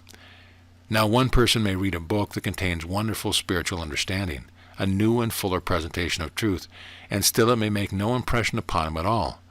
Perhaps he may even think it's something very ordinary that he is reading, something commonplace and not at all inspirational. Another person picks up the same book and he reads it as though someone took him by the hand and led him out into green pastures where he drank of cool, clear water until he was filled with ecstasy and delight. He is drinking from the well of understanding where everything is shining, bright about him, and now his vision is like crystal. He not only sees and feels truth, but even more than this, he is truth. The wonder and glory of such moments when the active truth is at hand, only such as have seen and felt can really understand. Now, why do not all students of truth receive the same good from the same book? Because of their different attitudes, their apparently different states of consciousness, one may read a book containing priceless spiritual jewels, yet to him these jewels are of no value if his own vision is clouded and he recognizes them not. Another student, having a clear and satisfying understanding of truth, reads this same book, and while he reads it always as though he were on the lookout, he is quick, keen, alert, always watching for new and fuller ideas, and if they are in the book, he is sure to find them, to recognize them, to seize them. He has, as it were, within himself a flashlight, which blazes on the words, taking from them their essence, their substance, feeding upon them as though he were eating the bread of life and drinking from the living water. The glory of inspiration and revelation is upon him. O glorious one, how wonderful to behold thy presence! How joyful to be carried on the wings of glory and bask in the light of illumination! How peaceful, how powerful to recognize and partake of divine ideas! Fresh as the breath of morning, fair as the cloudless day. It is never too late. Do not look over the past years and grieve because of false steps you have taken, because of the precious years you have wasted, because of labors lost. This is only a dream. In heaven there can be no false steps nor any mistakes. Open your heart and vision to the message of truth. There is no time in God. One day in truth is the same as 1,000 years in a world of attainment. Bravely now, with courage born of insight, look up and cry, "It never happened. I never lost a moment's time. I never made a single mistake. With the vision of God I behold there is no past. There is but the eternal hour of changeless glory and harmony. The moment is here when I perceive clearly the nothingness of experience." A young man went to his teacher with this question: "Using absolute science, how shall I treat so that I can find my right place in business?" This man was then earning a very small salary and was earnestly desirous of obtaining a better position. The teacher said to him, "Go home and declare that you are in your right place now." That man is always in his right place of abundance and harmony. He understood and closely followed directions, returning in a few days to relate that he had been called to a position of high order, which completely satisfied him at that time. Now suppose that this man had stopped to reason and debate over the direction of the practitioner, supposing that he had thought to himself like this: "Now how can I say that I am in my right place, when I know it is not true, for I want to make a change? Before I believe in this science, I want to see the proof.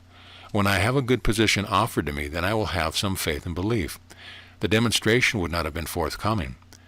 Listen, we do not declare the truth about appearances, about this seeming world, about experience, but we declare the truth about perfect man, the truth about the perfect world, the truth about reality. Man is always in his right place in heaven, is he not? Then, accepting this fact, believe it without doubt or question, and according to your belief and faith in heavenly things, so shall it come to pass, even in your seeming external or earthly world. A student went to his teacher, explaining that he wanted a business position. He was without employment. He was a capable, worthy man and a truth student. Still, the demonstration was not made, much to his disappointment. The teacher said to him, "I suppose that you are desiring a good position. You believe that you have none at present, and you expect truth to help you find something satisfactory for you." The answer was the teacher expected in the affirmative. "Then this is why your demonstration is delayed," was the verdict. When you feel ill, you do not acknowledge this in science, but you declare that you are perfect. So also you need not accept and believe that you have no position now, but you must see and acknowledge that man is never for a single moment separate from abundance, harmony, and satisfaction. The student recognized his mistake at once and proceeded to demonstrate according to truth, according to that which is. Very soon he was called to a very splendid position. Be not discouraged if you do not receive insight and understanding at once. It has been asked, why should we have to read and study truth? Why should we learn it if we are all things already? Instruction is not for the purpose of delivering something to a student which he is not already. The reason why we read about truth and listen to instruction is because it is that which soul already knows. We are coming into our own. We love to hear and to perceive that which is our own very being, that which is our nature and our own. It stirs us with mystic joy and delight. For instance, when one adorns himself with some precious jewels or clothes himself in gorgeous raiment, the very first thing he seeks is the mirror. He delights to view himself, to watch the sparkle of the jewel, to note the style of the garment, to see himself, does he not? As man views himself in the mirror for the satisfaction that it brings, and not to add anything to himself thereby, So it is that one reads a book of truth or listens to instructions. He is not really learning anything. He is but looking into the mirror of life and viewing himself as he is now. Beloved, now are we the sons of God, and it doth not yet appear to us in this world what we shall be in our perfect state. But we know that when he, the real self, shall appear, we shall be like him, for we shall see him as he is. As the self looks into the mirror of true instruction, he sees his true likeness, himself as he is. Oh, how swiftly love and peace enfold us on the thrill of our recognition of the one being, infinity. As flame lights flame, so inspiration fires inspiration, and he who speaks the living word fans into being that flame in another. For the other is, after all, himself. Inasmuch as ye have done it unto thee, ye have done it unto me. How thirstily one drinks as his lips touch the living water, and how hungrily one partakes of supernal bread. As the day of enlightenment, the day of insight, the day of wisdom sheds its dawning light into the hearts of men, so the shadowy night of ignorance is dispelled. The voice of light is forever proclaiming, I speak the truth. I proclaim that which is eternally true in the consciousness of the one being. There is no darkness, there is no evil. There is no deception, there is no bondage. There is no dream, there is no sleep. I am the joy of the world. I am the light shining immaculate and supreme. I am authority, power, majesty, glory. I am the one and only presence and being. With explanations and illuminations presented by absolute science, the nothingness of sickness, of evil, is made plain. Now the only sickness that one can ever have is his thought that he is sick. No man can ever be sick actually. He can be sick only in belief. One may ask, well, what is the difference? The pain is the same in either case. What does it matter whether one dies in belief or dies actually? If one were actually sick, he would never recover. If one actually died, he would remain dead eternally. If one is sick in belief only, then he can be healed in belief, and he can then enjoy the health which he has. Now let us see this clearly, that there is no limitation, trouble, evil of any kind, except in thought and belief. All there is to a man's sickness is his thought of it, his belief in it. There is no such thing as evil or limitation except what we think is evil or limitation. We experience sickness, evil, according to our thinking, according to our belief in them. Hence they are mental, unreal, and not material or real. Suppose that you sit at a table to eat some bread, but as you take the slice in your hand, preparatory to place it in your mouth, someone across the table from you hypnotizes you into the belief that it is not bread that you are holding in your hand, but it is a slice of watermelon. So now you take a fork and try to extricate the seeds, and you eat the bread thinking it is a melon. Is what you eat melon, or is it bread? It is melon to you in this spell of hypnosis, but you are actually eating bread. You see, you do one thing in your mind, an unreal, impossible thing, and you do another thing actually, of which you are not consciously aware. There is no melon present except in your belief or thought, and eating melon in belief is the same as not eating melon at all, is it not? Right here is the place for one to behold clearly as never before that the thought of evil, the thought of sickness, of poverty, does not make evil, sickness, or poverty. Your thought of sickness does not make you sick for all the time you are perfect and well, but your thought or belief in sickness produces a spell, a mesmerism, so that in belief you are sick, and as soon as you can perceive that the sickness is wholly a mental state, you can then surely behold its nothingness. There must be belief in sickness in order to experience sickness, and even when one says that he is experiencing it, it is not an actual experience, but is an experience taking place in his mind only. Thus this is why it came about that it has been taught, thinking makes it so. Thinking makes it so to you, to your belief, but thinking a thing does not actually make that thing. Thinking the bread is melon does not make it so, does not make the bread melon. Thinking the world evil, the body sick, does not make an evil world nor a body sick, except to the one in his belief or mental state, which is the very same as not at all. One may think good thoughts all day long, and still this will not make him good if he is not good already. The same as if while believing that you were eating melon, you began to declare that it was really bread. Your declaration or right thoughts about it would not make it so, for it would be so already. But your recognition that it was bread and not melon would dislodge the false belief, and then your right thinking would be an outflow of your right understanding. Therefore, let us think we are good because we are good. Let us think we are well because we are well. Let us think we are wealthy and prosperous because we are wealthy and prosperous. Let us think we are birthless and deathless because we are birthless and deathless. Let us think there is the only one because there is only the one. In plain words, let us not think a thing is true because we wish that the way, but let us declare and assert it that way because it is that way. We are not well and strong and happy and harmonious because of our right statements that we are this way, but it is because we are this way, because we are well and happy, strong and prosperous, that we state that we are. This brings the vision in instead of out. This glorifies God on earth as in heaven. This glorifies, recognizes truth outwardly because it is so inwardly. The way of insight is a path over which the feet do not walk, nor does the mind travel. It is a way seen only with the divine or incorporeal eye.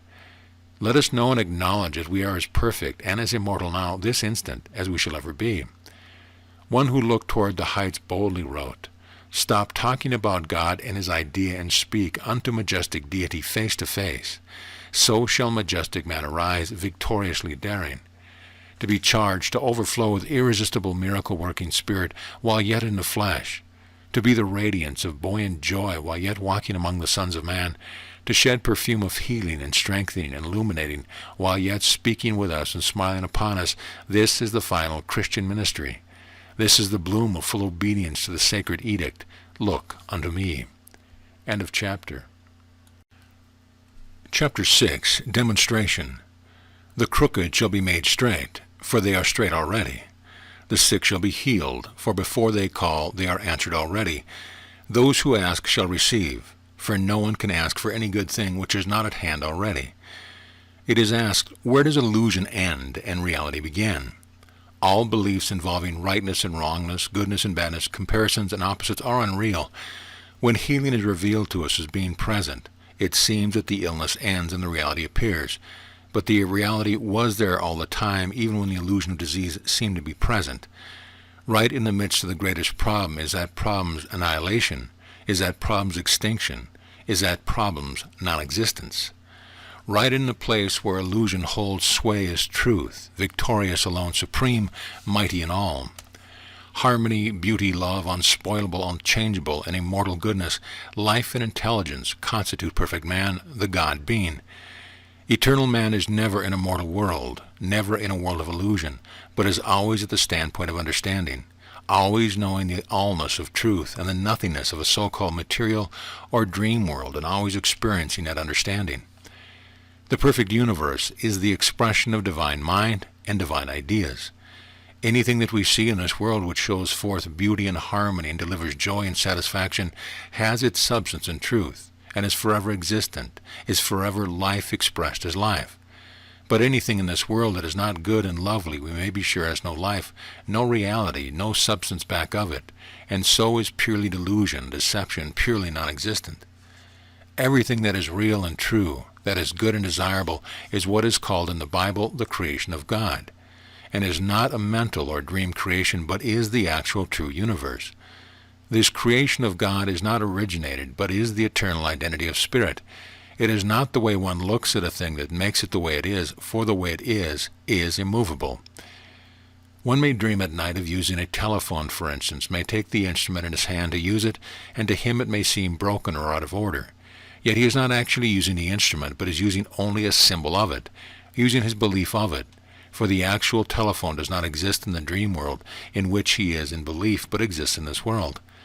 Likewise, when we look at trees, flowers, sun, stars, and ocean of this world, if we see falling leaves and dying flowers, if we see an ocean that tortures and kills, we may be sure that we are not seeing life face to face, but we are seen as if in a dream, as if through a mist or a veil. We are not seeing the ocean as if it actually is in the perfect world, but we are seeing a symbol of this ocean as in a dream. We are seeing our belief in it. The beauty and joy of the ocean, flowers and trees are real and true, but the changing, the hurting, the discordant conditions that we seem to see are not true, but are altogether deception, illusion. When one feels that he has seen sickness, sorrow, accident, or trouble, let him take his vision away from the deception, from the picture of evil, and turn directly to the true world, the world of reality, and with love and devotion, with quickening spirit, let him declare what is true in the world of reality. what he knows exists in the spiritual world. Then when he turns his vision again to this world, the deception is gone. The trouble has vanished, and there before him is the act of truth. In order to bring before your vision in this world any harmony that you desire, you must first of all understand that such action, such harmony, has already taken place in the true world. For instance, there may not be houses and offices, cars and clothing in heaven, yet all such things symbolize or dramatize abundance, joy, satisfaction in the spiritual world. And because of the reality of joy and peace in heaven, it is right that we have delivered to us in this seeming world their perfect symbols. When you wish health instead of sickness, you do not have to move the sickness out of the mind or body. You do not have to do anything at all about it. The same as in the morning when you have been dreaming the night before of traveling in the aeroplane. You do not find this plane in your room when you waken, do you? You do not have to have the plane extracted from your mind nor from the room, for it has never been present and is wholly imaginary. Its coming, its going is the very same as nothing at all. Is this not true? There must come for us that experience which Jesus mentioned as being in this world, apparently yet not being of this world. That is, we will be seen and known in this world. We will eat, sleep, and wear clothing. But at the same time we will know in our hearts that this is drama, dream only, and therefore entirely harmless.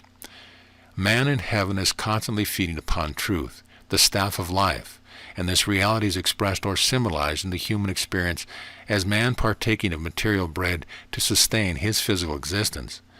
Now if man in the human experience, suffering because of certain foods he has eaten, will turn to the spiritual world of spiritual ideas and know that in reality man is forever sustained by truth, true ideas of which vegetables, bread, etc. are but symbols, and if he will believe the promise, none of these symbols in a drama world can harm you, for there is no harm in them.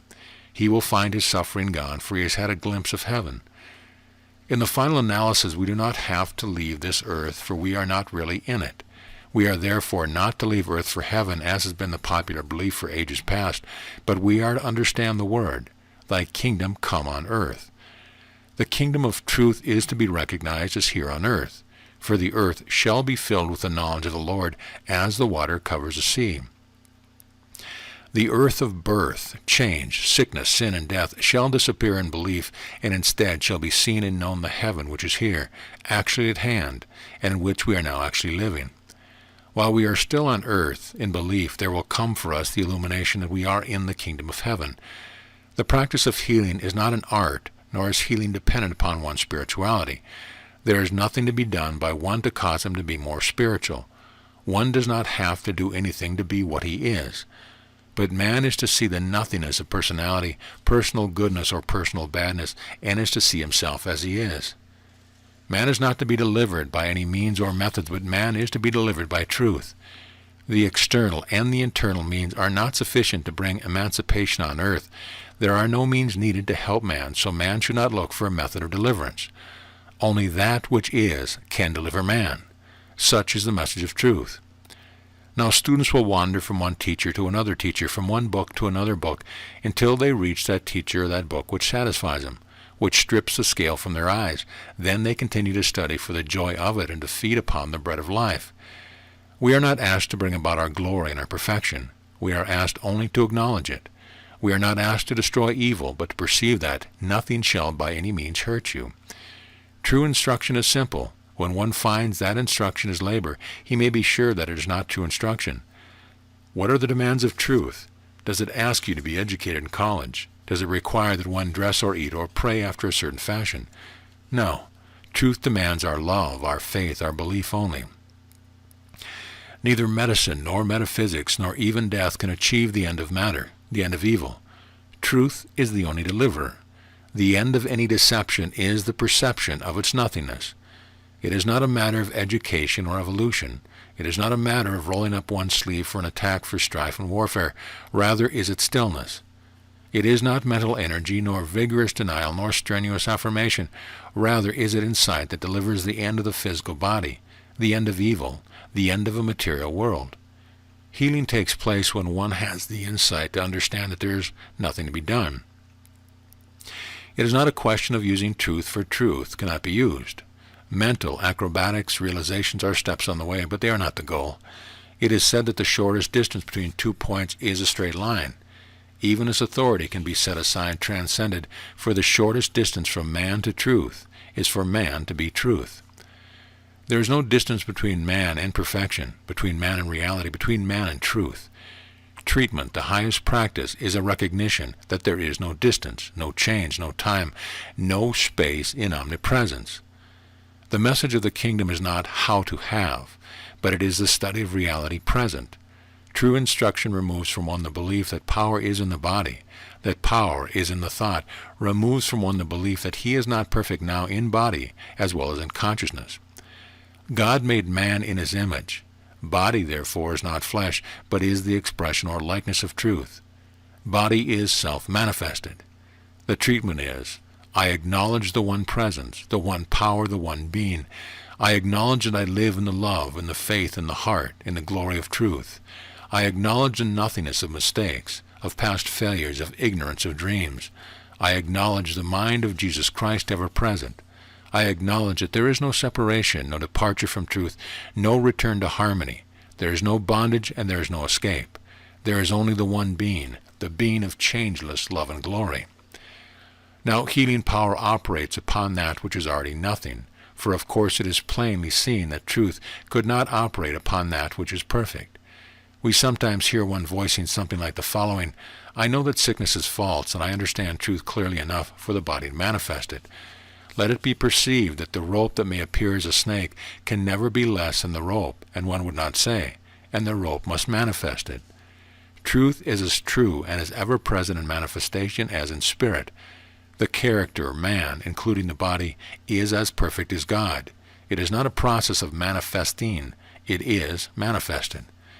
There is coming a time when man will give no attention to the changing and the rebuilding of his body, but he will know himself as he is. Attainment is a dream, for it is neither lo today nor lo tomorrow, but it is, stand ye still and see.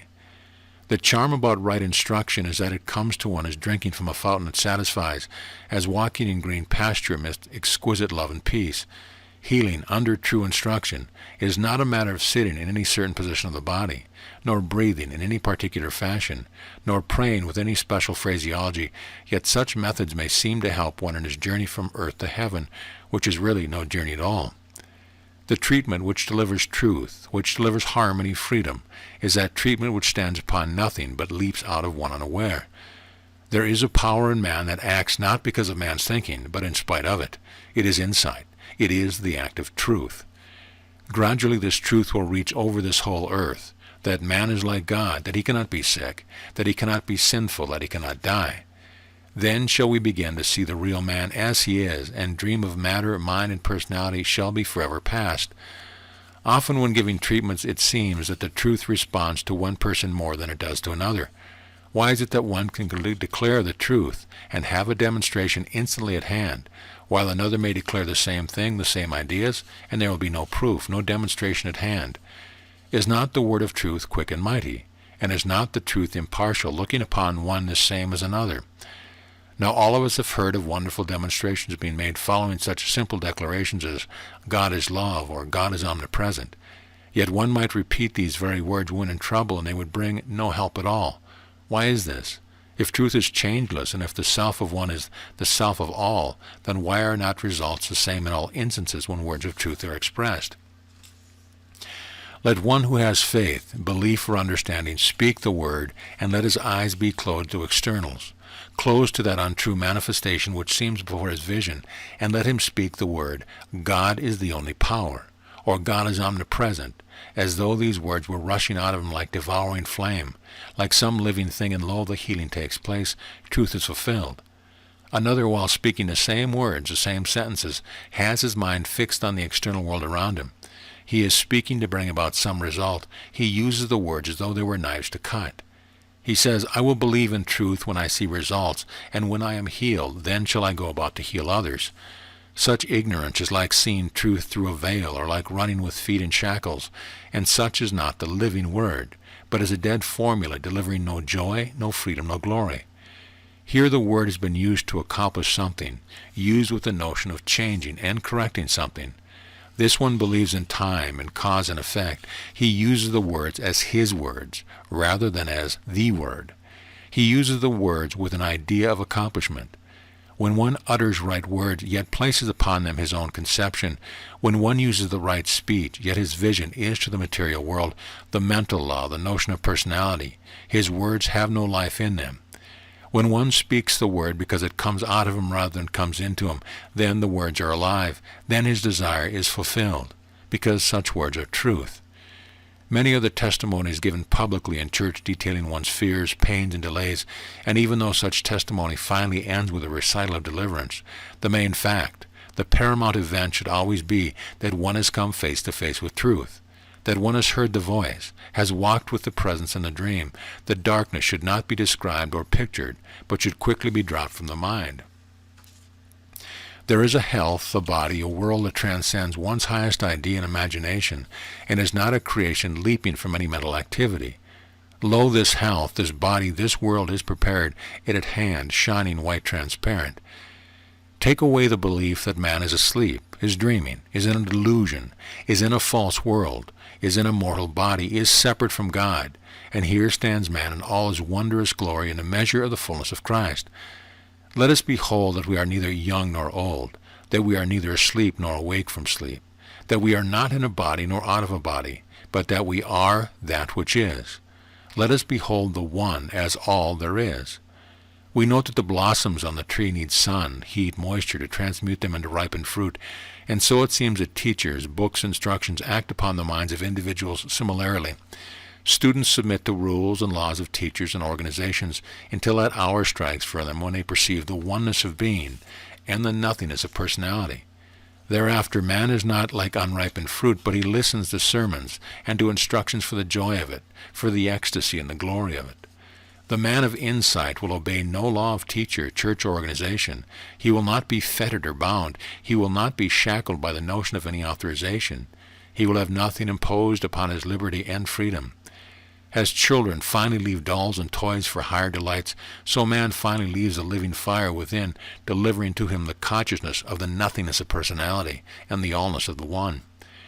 There is no reproach whatever to be placed upon churches, society, sermon, teachers, for they all serve as help on the way. But once the light breaks and bursts, and the heart feels the descent of the Holy Ghost, feels the illumination stripping the veil from off the eyes, lifting the yoke from off the shoulders, thereafter one is an illumined being and rejoices only in the one and admits no other. One in the light walks in a different world from one in ignorance, although they breathe the same air and walk on the same sidewalk. Man who places himself under the thoughts and ideas of another is not beholding the one being, and man who places another beneath himself is subservient in any way to his thoughts and ideas, has a still larger vision to express. Always bring your heart to truth. Always bring your love. Say often, I love the truth. I love everyone, for I see none separate from the one. We will come to an hour when we do not speak truth for demonstration, but speak it because we love to speak it. Does not the promise read, because he hath set his love upon me, therefore shall I deliver him? To see that healing is as much a belief as a sickness is insight, and insight is truth knowing itself, or is self-consciousness. As man asleep is exiled from his room and his surrounding because of the ignorance of his mind, because of the cutting off of his senses, so ignorance of life, of truth, of the one and only being causes us to be exiled from the spiritual world, not actually but mentally. The man asleep on the couch has his watch ticking under his pillow, but he is utterly unconscious of it. His hands are resting upon the bedspread, but he feels it not. The picture on the walls, the furniture in the room are directly before his vision, yet unseen, unknown to him. Is not this clear and compelling illustration showing us that if we can be in this so-called material world and know it not, and neither feel, see nor hear what is directly at our elbow, we must admit the possibility of being in the heavenly world, not seeing, feeling, or being conscious of these heavenly things about us? As man is never actually in any dream at night, but is always on the couch, so man never actually lives in any material world, in any world of birth, change, and death, but is always happy and harmonious in the world that manifests truth. Now it seems to us that we arrive by learning, and that we are continually adding to our store of understanding by reading books and hearing instruction, does it not? This is not so, however, for the truth is that we are always conscious of what we know. When one believes in a delusion, he does not know it to be a delusion, does he? He must see the truth before he knows the delusion to be a delusion. Before you understand the nothingness of personality, you cannot see that all men are one being. This is why the truth makes us free. For as soon as one knows the truth, then the illusion vanishes. Let us not only know that there is truth, but let us know what this truth is.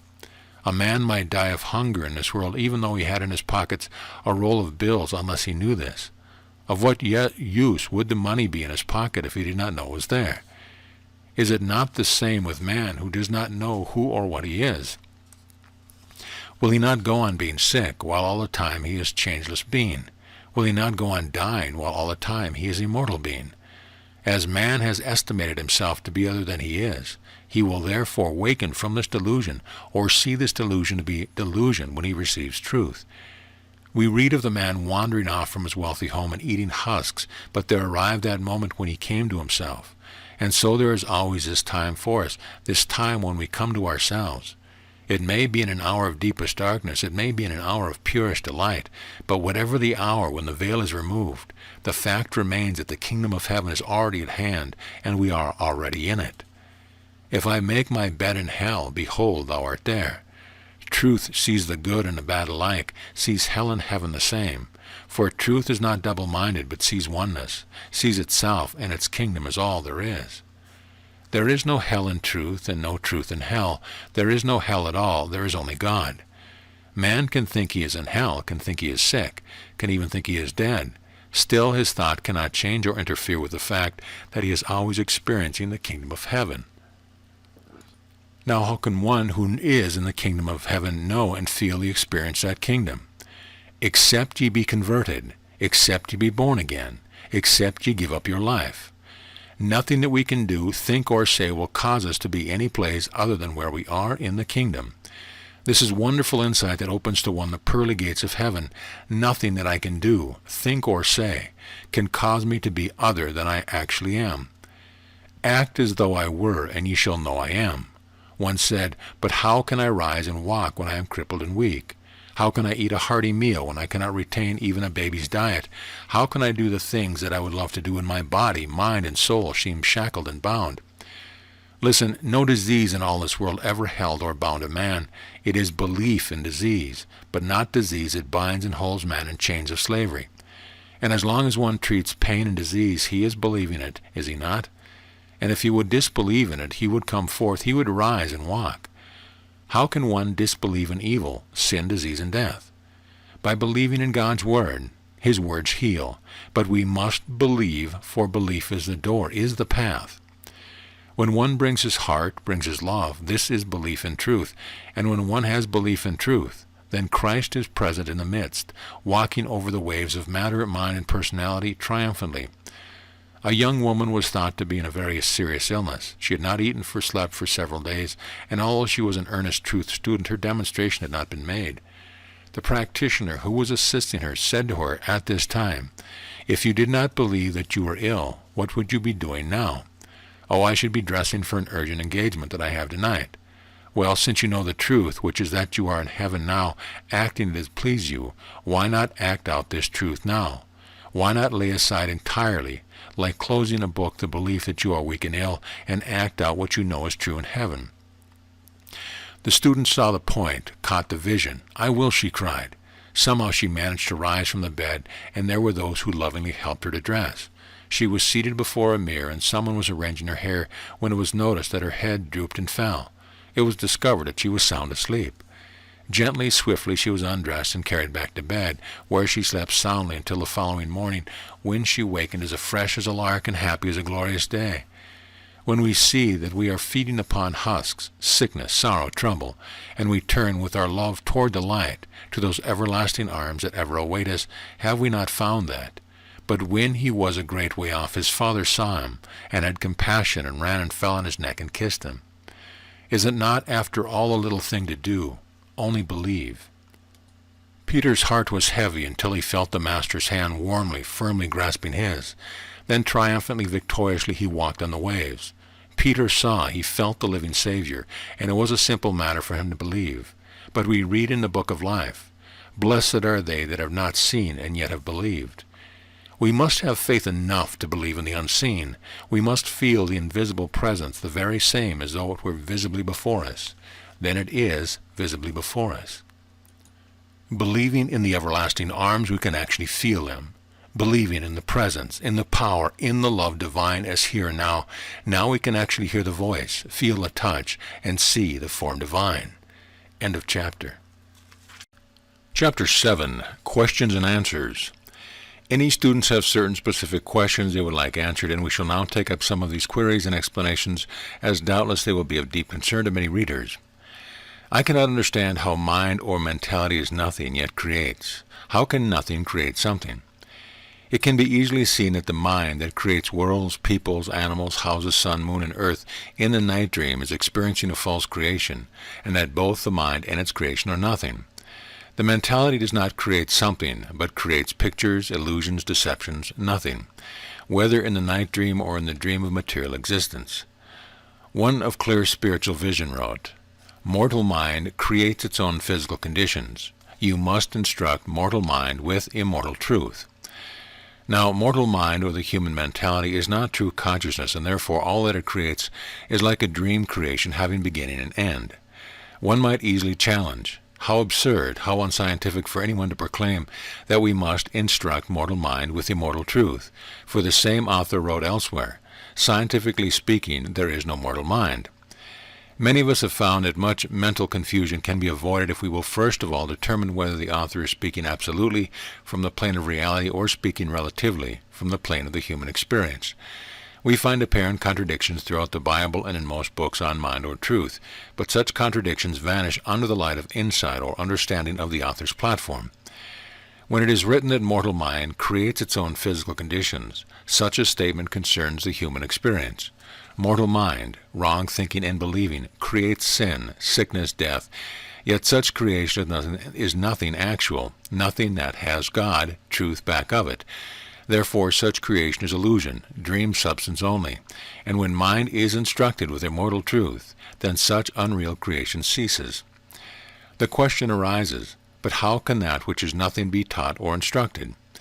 We know, do we not, that we cannot instruct intelligence. We also know that there is no actual way from earth to heaven, the only path being that of belief or insight. The way of demonstration then is first through belief and later through insight. Merely declaring, "I am the truth, I am a perfect being in heaven now," will not deliver to you a heavenly experience, for one must either believe in truth or understand truth in order to experience heavenly harmony. Teaching or instructing the mind is therefore a device the same as any belief is a device. The only reason why understanding takes place at all is because man already knows and understands all things. The real reason why Jesus or anyone understanding truth carries on instruction is, this is for the glory of God.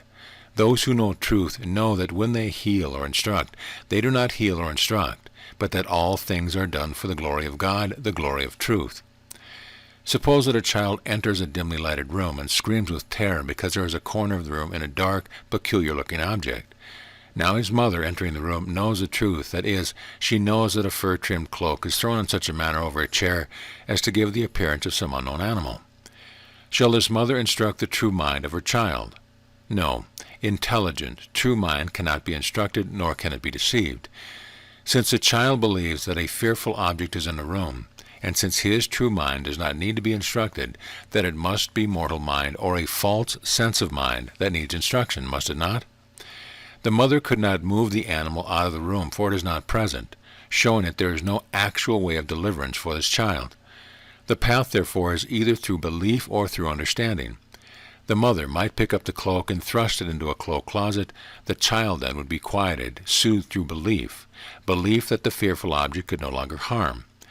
Or the mother could swiftly bring understanding to the child by turning on a light exposing the presence of a fur-trimmed cloak. Again, when one attends college, studying astronomy, art, language, it is not intelligence, true mind, that is instructed, is it? And if one commits some sin, we surely do not consider healing or instructing the true mind, which Jesus said could not sin, do we? "Who convinceth me of sin?" was his daring challenge. When one is sick, in pain or distress, we do not administer help to divine mind, do we? Thus we are brought face to face with the fact that, since it is not divine mind which is instructed, help healed, it must be mortal mind or the human mentality. Such instruction, such healing, however, is like nothing at all happening or taking place for human existence. Existence in the flesh, existence in a changeable world is itself but deception, illusion, and dream. When mortal mind is instructed, it is not an actual process, for such instruction is a device, only displacing false sense with truth. False mind cannot actually be taught, but can be coalesced into nothingness, thus revealing the allness and infinitude of intelligence. If you were dreaming that you were walking over a long stretch of country road and someone in your car stopped and invited you to ride, you would feel in your dream that it would be much pleasanter to travel over this long stony road via automobile than to walk the same distance, would you not? Now, the one standing in the road and entering the automobile symbolizes mortal man, and the mind considering the walk and the road and the car symbolizes mortal mind. For it was none other than this mind that created the road and the car and created the one standing there. But this mind, if told, if instructed, you are not here in this road at all, you are but dreaming this, would cease its dream, would cease itself, and the whole dream of nothing would vanish. Suppose that one is a practitioner, a healer and teacher, but finds that his office is empty. Whereas he would heal, there are no sick arriving. Whereas he would preach, there are no students seeking his instruction. How then is he to demonstrate? How is he to instruct his mind about his problem? He is to tell his mind that there are no sick people, that there are none to be taught, and that he, the true man, knows that immortals are always drinking with him of the river of the water of life, are always partaking with him of the joy of true instruction. Such instruction then would be no actual instruction, but would dislodge this false belief, this false mind, in the glory of truth. As these lines are being written, a letter arrives with this question: do you claim that the body that we see is mortal, or is the body spiritual as long as one is thinking rightly? In the dream of human experience as well as in the sleeping dream, the dreamer thinks that his body is material, that it has sensation and life. Now, one's body is as material to him as is his belief. The dream of material living the body is controlled by the mind, but in reality, soul governs the body, for the true body is the reflection of spirit, soul, self. We do not have to develop or unfold or attain a perfect body, for the body was, is, and ever shall be perfect. The image of spirit must be as perfect as spirit. Another asks, do you not think and reason to write your books? Yes, there is no reproach against thinking. One should think and reason. One should not go around with his eyes closed because he discovers that God is his sight. We do not give up our eyes and ears, our hands and feet, nor do we renounce our thoughts and reason when we learn that matter is nothing, for truth is all. A false sense of the mind and of the body is all that we ever have to give up. We keep the eyes, the ears, the hands and feet. We keep the mind and the body. We keep that which brings peace, love, and joy and glory. A mirror is true when it is clear and clean and reflects a true picture. We should think of mind and body as perfectly reflecting soul, life, and love. We use our senses knowing that they are not material, but they are spiritual, perfect. We do not think of our mind as mortal and false, but we think of intelligence as divine and as forever reflecting right ideas. We think of our bodies as spiritual, as marvelous as the light of day. In the night dream, the mind believes that it has two bodies, one on the couch and another out in a dream. In the dream of walking over the long stretch of country road and encountering the automobile, it believed that it had a body that stepped into the car and drove away. Now, although the mind thought and experienced such a body, there was only the one body all this time, the body on the couch. The other body was a dream body, a belief body only. Entirely separate from the dream world is the waking experience. Entirely separate from the waking experience is the actual universe. Entirely separate from the belief that our hands can touch objects only within a radius of an arm's length is the fact that our hands might touch the sky. Entirely separate from the belief that we can see only within the radius of a certain number of miles, we have a vision that can reach over the universe. We have bodies that can be visible and invisible, that can be light as the air, weightless as a feather, brilliant as the sun.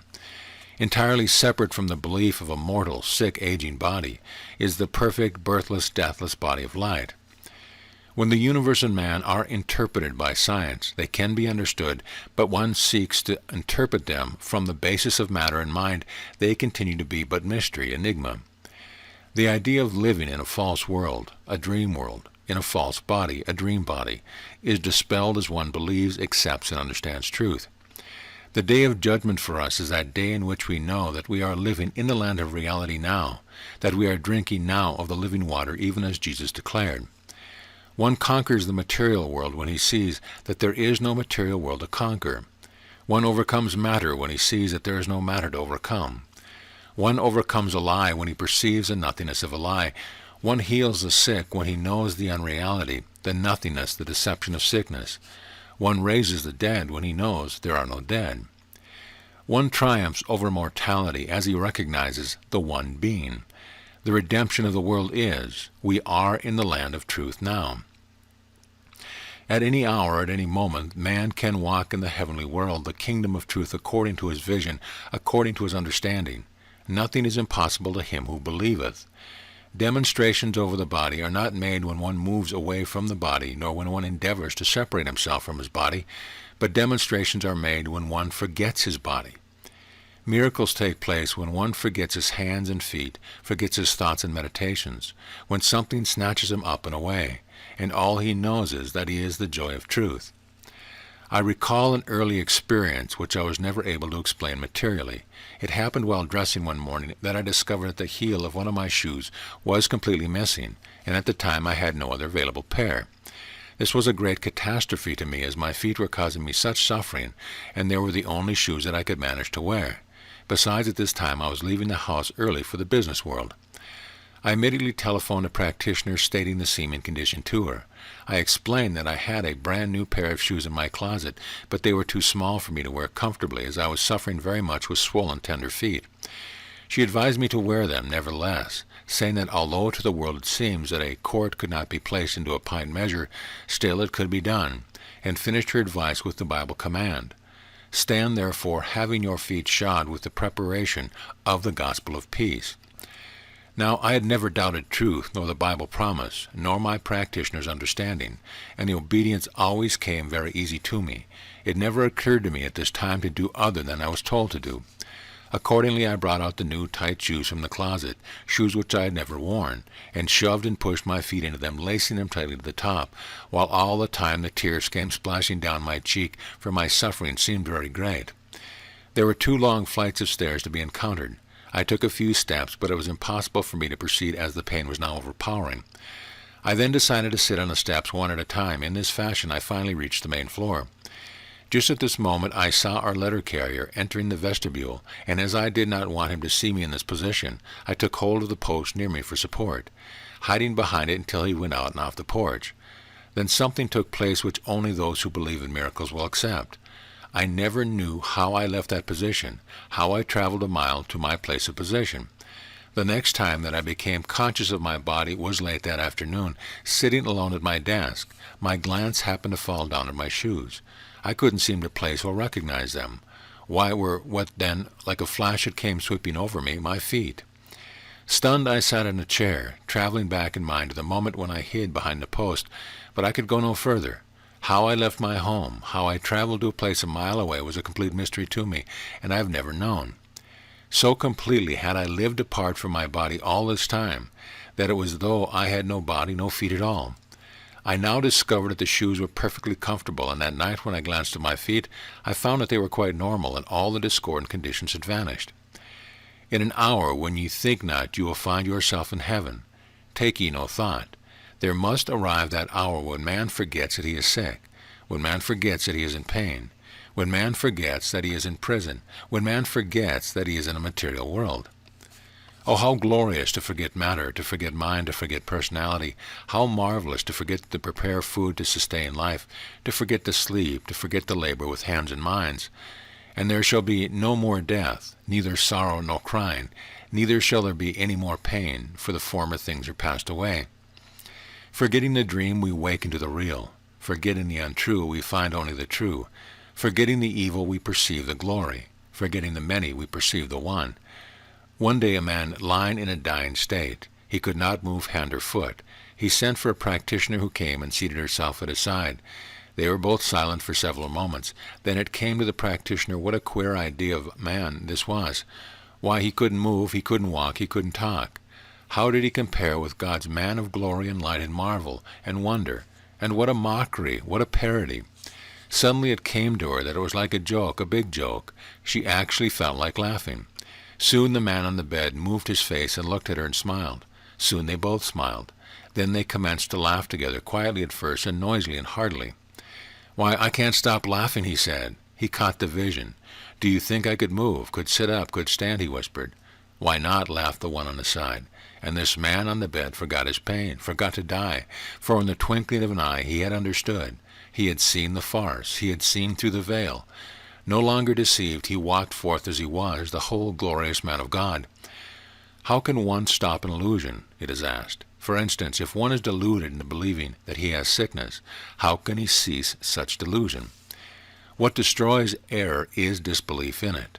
One never treats matter or mind or body or personality.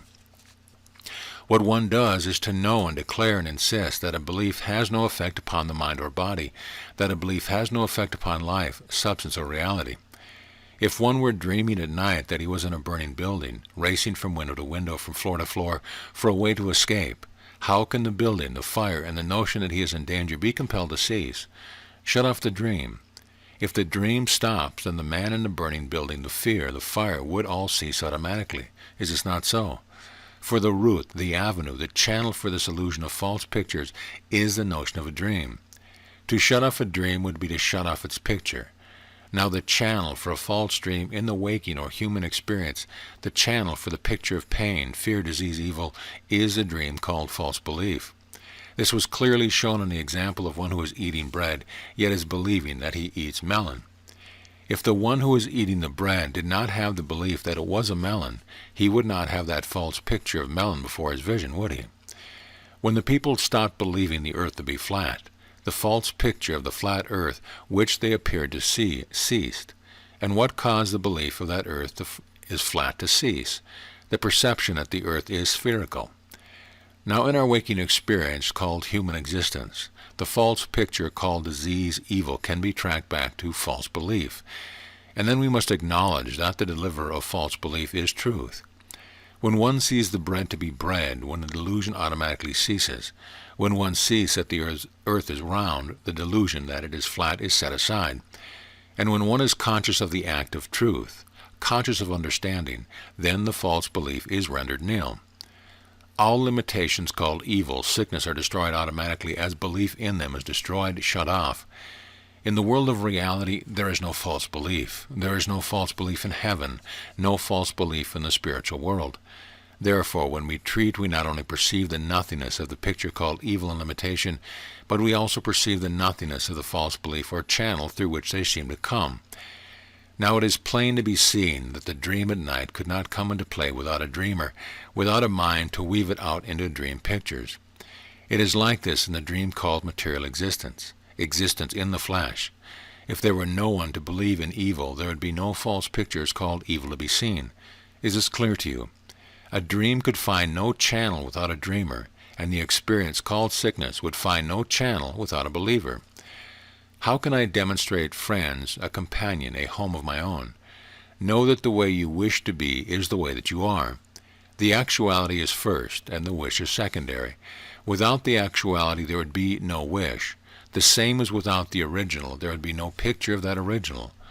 All things are possible, for all things are but pictures and images. Today we are here, tomorrow we are there. Let us perceive that the here and the there are the same. The rose in the mirror and the child in the mirror are the same, for neither one is there. The here and the there, the this and the that are all images in the mind mirror. One can have one as well as the other. Our companions are the immortals, spiritual beings. We are actually never alone, never weary, never lonesome. We are living in the midst of divine companionship, experiencing the joys, beauty, and harmony of heaven. This is the fact of truth which we declare because it is so. This recognition is like the act of holding a rose before a mirror. The rose inevitably appears in the mirror. Holding the facts of life in our vision, we very soon see their reflection in this world about us. Friends, companions, home open up to us as though by magic and in such charming and unexpected fashion. Labor not with affirmations and denials, but toss your wish lightly into the mirror of effulgence, understanding that it is because it is already granted that you can have it, that it is now at hand, that it is already visible for you. It is because of the coming of your wish that the hour is here. The moment has arrived when you are to enjoy the experience of it. When our bell reverberates in the front hall, there is an announcement to us that someone has come. Someone stands waiting admittance.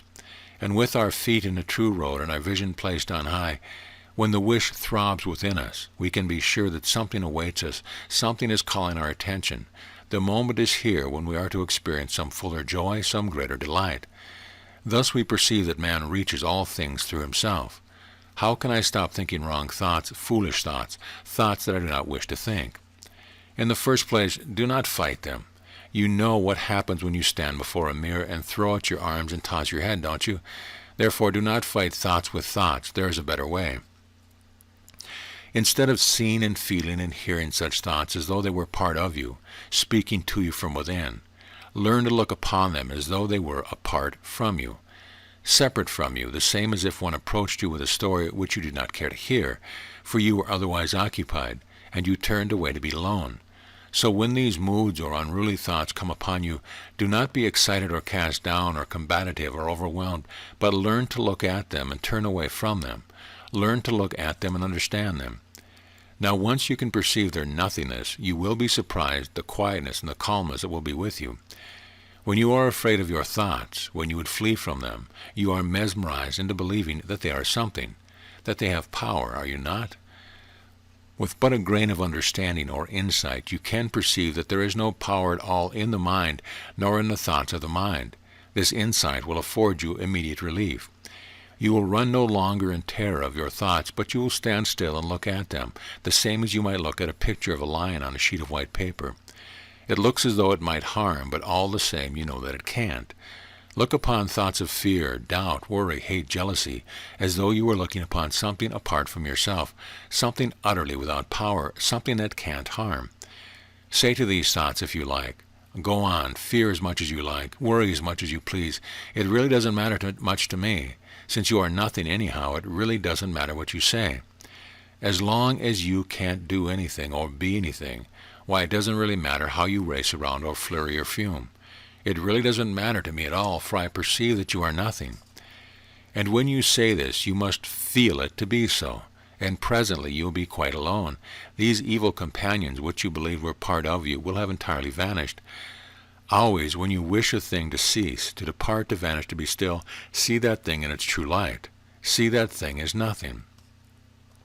To see a thing as nothing is to be delivered from the false belief. And to be delivered from false belief is true deliverance, is emancipation, is the act of truth.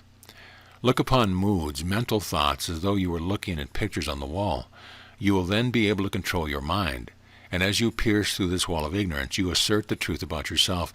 You look to that which is yourself, and you say with love and assurance, I am happy, I am content, I am free, I am peaceful because of the truth which is established, because of the truth which is omnipresent, because of the truth which is here now. I do not believe in evil, I do not believe in fear. I do not believe that power is in anything except in truth in God Almighty. Understanding is demonstration. Understanding is power, is freedom. Understanding of the allness and the nothingness is emancipation, salvation. Instruction helps one to tear off the garment of ignorance, helps one to cease believing falsely about himself. Instruction comes to the thirsty one like a flask of pure cold water. Instruction comes to the fearful one like gentle benediction, like an angel presence, like a garment of peace thrown around one, like loving arms enfolding one. Instruction comes to the ignorant one like beautiful music in his ears, like new paths for his feet to walk upon, like a new world which he is entering. Instruction comes to the hungry heart like living fires blazing and burning, bearing him up on wings of love divine, delivering to him a glory unspeakable, a peace, a glory, a power indescribable. End of chapter. Chapter 8, Science and Wealth. How are we to find happiness in this world? How can we have the things that we would love to have? These are the questions that are continually being asked. Well, if one can see how the dreamer can have things in his night dream by turning to this world, by remembering what he has in his waking experience, he will also be able to see how it is that one can have such things as he desires in this world by turning his mind to what he actually has in heaven. For example, a man is dreaming that he is very poor, so poor that he doesn't have a penny to keep him from starvation, so weary that he sits in poverty and despair. Suddenly in the dream he remembers this world and his daily experience. He recollects going to the bank and cashing a check for $50. Then in great joy in his dream he puts his hand to his hip pocket, draws out his wallet, and there is the $50 bill to meet all his needs. Now bear in mind that the $50 bill all this time remains in the wallet which is resting under his pillow. He really does not touch this bill at all, but what he is using in his dream, spending for clothes and food, is picture money, a dream substance, a symbol of that $50 bill that rests under his pillow, but all the same sufficient to satisfy his dreams. Again, we will assume that one is dreaming that he intends to start a long journey. His bags are packed and waiting on the porch. He dreads this long journey which he is going to take on foot and expects that he will be weary and tired and the bags will be very heavy. Suppose that in his hour of need he recollects this world and his experience in this world. Then he exclaims, "Since I have a car in the garage, why should I undertake this journey by foot?" Then in his dream he hurries to the garage, takes a key from his pocket, and unlocks the car. He starts the motor running, tucks in the bags, and off he goes traveling in peace and comfort. If one can perceive the value of remembering the waking state while in the night dream, surely one is then in a position to perceive the mystic value of Jesus' words, "Believe that ye have in heaven, and ye shall receive on earth." When the man in the night dream remembered that in his waking state he had a $50 bill, he then received the $50 bill in his dream state, did he not? Therefore, if a man in this world, in what is called the state of human experience, will turn to heaven, will remember, will believe what is actually his in heaven, he will then receive it in this world. We have been told that we already have every wish fulfilled in the spiritual world, but what one wishes to know is how to have the things that we desire in this world. And it is by understanding the dream and other illustrations that this question of our relation to this world can be understood in abundance and success demonstrated. In the night dream, the man did not actually take his car from the garage, but all the time lay quietly on the bed. Yet as long as he used the car in his dream, this was all that was necessary at the time. Is this not so? Nor did he actually take the money from his wallet, but he took the symbol of it, the picture of it, which was enough. Now, in the very same way, we do not receive houses and jewels, food and clothes, money and land by taking them actually out of the spiritual world and bringing them into this world. It is necessary. We can have them in the way that will be the same to us, for a world of birth and change is not an actual world, but is a picture world, a symbolic world, a dream substance world. Because of the perfection of the spiritual world in which we actually live, it is possible for us to govern our earthly experience harmoniously. When we wish to place a flower in the mirror, how do you bring this about? How do you get a reflection of a rose? By placing the rose or flower before the mirror. We have then the Trinity, the rose outside, the mirror, and the reflection. In order to have the reflection of the rose, an actual rose is placed before the mirror, is turned to the mirror. Likewise, in order that we have the reflection of wholeness, which reflection is health, we look into the heavenly world. We turn our attention, our vision to reality, heaven, and according to our vision, so is the reflection. Why is this? Because we turn our mind or mirror to truth, and then it must of necessity reflect truth. For example, if man finds himself in pain in this world, let him turn away entirely from this world and look into heaven, remembering what he actually is in heaven. The same as the dreamer remembered his car and his $50 bill. So this man in pain in the waking state remembers that man in heaven is perfect, that man in heaven has no pain, that there is no pain in the perfect world. Then the pain is gone and he moves again in peace and harmony. Believe that ye have in the heavenly world, the world of reality, and you will receive in this world the mental and physical world of nothingness. Do we have to leave this world in order to enter heaven? It is not necessary for us to be taken out of a world of sin and evil, for we are not in it.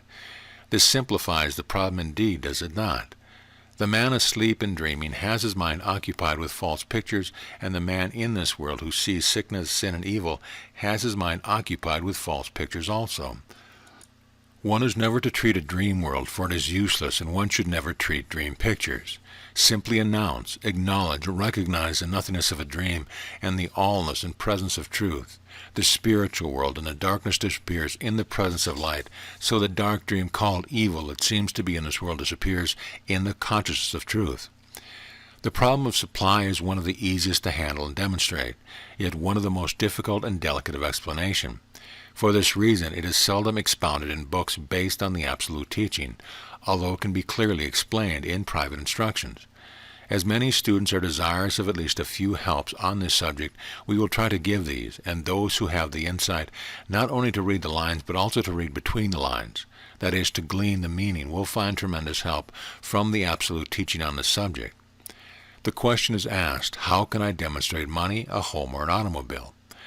Now, you do not believe there are brick houses and $100 bills and Pierce Arrow cars in heaven, do you? Can you see that they belong to this world only, that they belong to the world of creation? They are called creation, for they have a beginning and an end.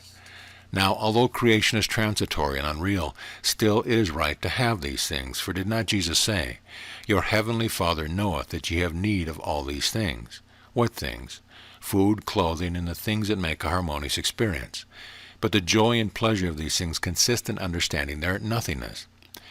As previously expressed, if one in his dream at night realizes he is but dreaming, then he is not in any actual experience, but he is only dealing with nothing. He may then have his dream the way he pleases. Inasmuch as this waking experience, that of being born and laboring for means to live upon this earth, is similar to a dream experience, then the consciousness of this fact will enable one to have his dream the way he pleases.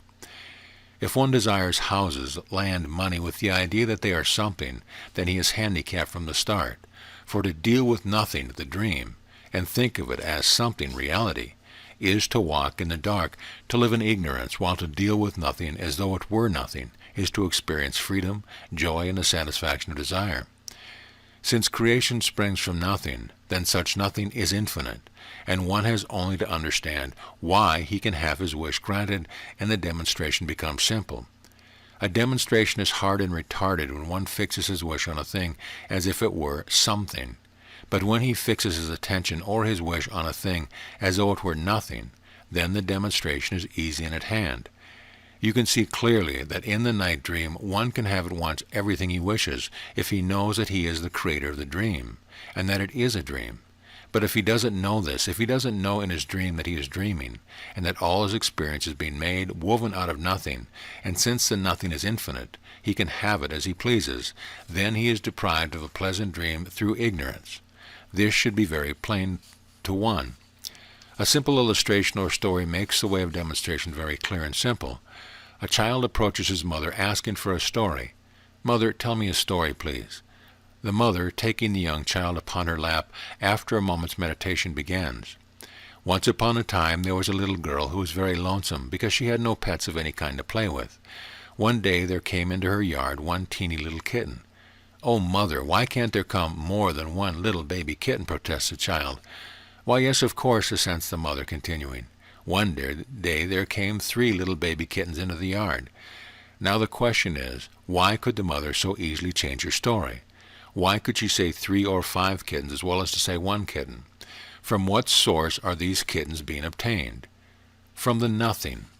In the nothing are an infinite number of kittens, as many as this mother could think or say. Is this not so?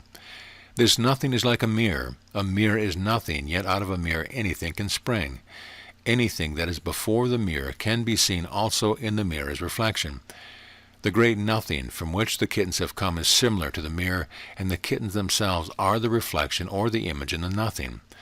Both the image in the mirror and the mirror are nothing. The great nothing, therefore, from which creation springs, has been called the mother of creation. For without a mirror you can have no reflection, and without the great nothing there can be no creation. If one were to draw some pictures on a blackboard, he draws on the nothing. If something were already written on the board, he would not be able to draw or create his picture. If one wishes to write a book, he writes on blank paper, he writes on the nothing. Then it must be seen that one can have as much of abundance as he pleases because of the infinite mirror from which it springs. To illustrate how such demonstrations are made practical, I will give a few of my own in simple language, for they relate to everyday experience. Take a shopping trip, for instance. Sometimes one knows just what he wishes to purchase, knows the color, size, and cost of the article. Yet again, one may not be certain or may have no definite idea at all about the thing he wishes to have. In either case, a demonstration is possible and easy to be made. On a shopping trip one day, I planned to buy a coat. I did not know this time just what particular kind of coat I wanted, and I visited several shops, but did not find a single thing that I liked. As it was about time for my train, I knew that a demonstration would have to be made at once, or else I would not make that purchase that day.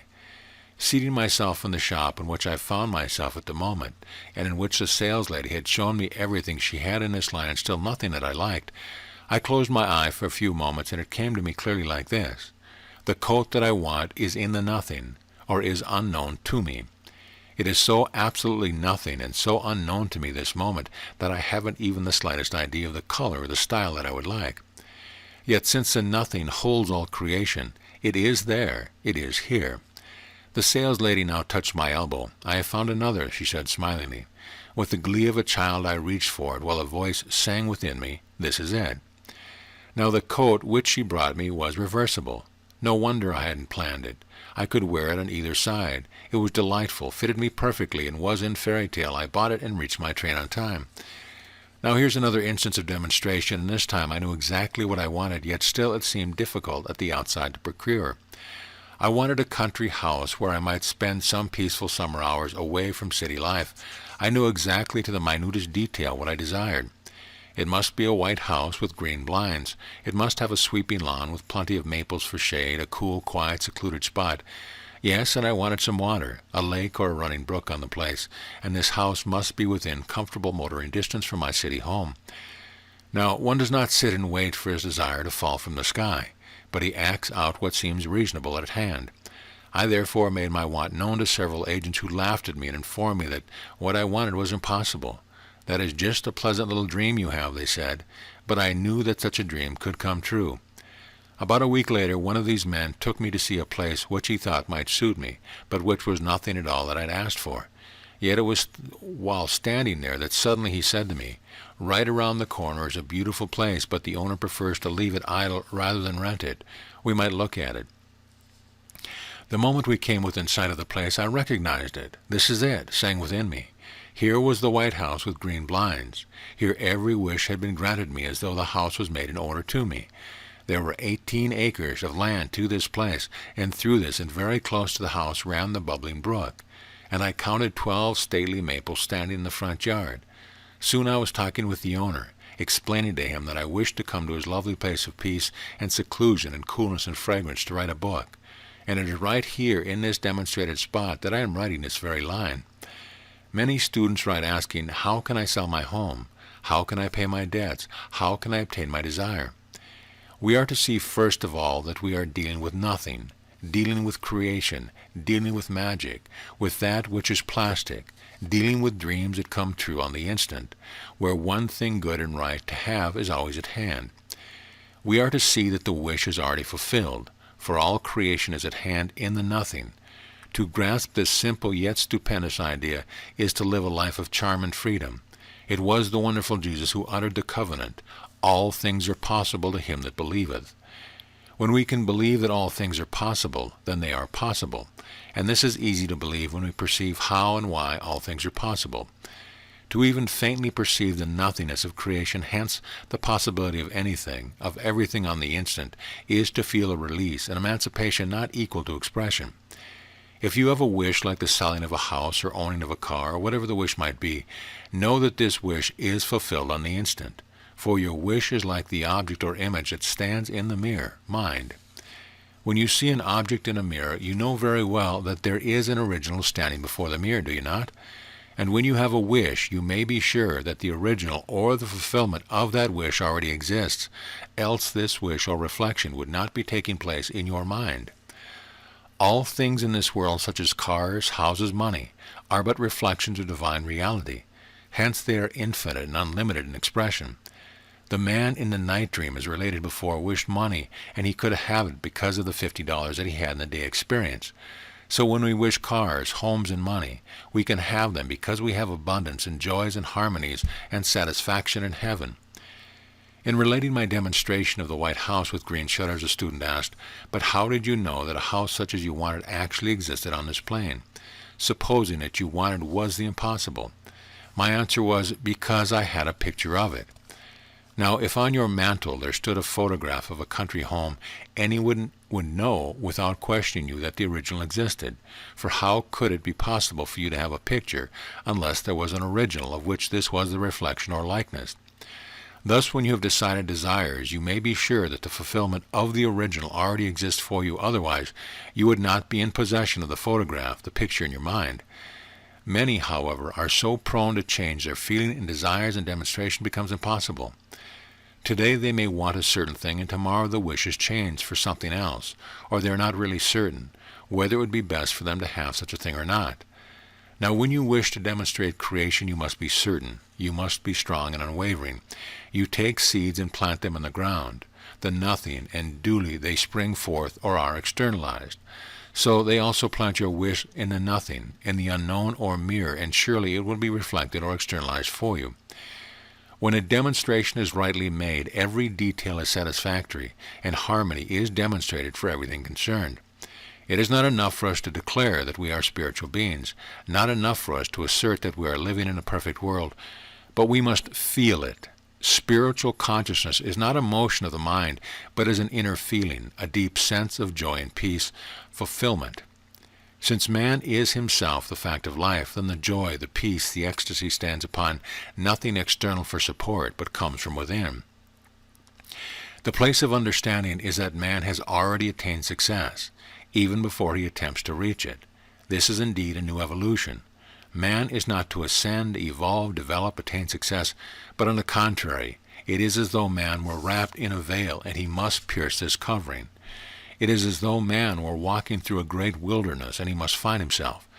Man must rend the veil. He must strip off the disguise. He must come to himself. He must stand still and behold. When man is to demonstrate supply, demonstrate health, demonstrate joy, he is not to be taken off and educated, instructed how to acquire and construct these things that he desires. He is not to seek for health and wealth as though he were to add these to himself like a cloak or a garment, which he would put on. But the new day, the angel of insight, shows man that he is to begin at the end. He is to arrive before he starts. He is to see no distance from man to truth, no distance from the beginning to the end.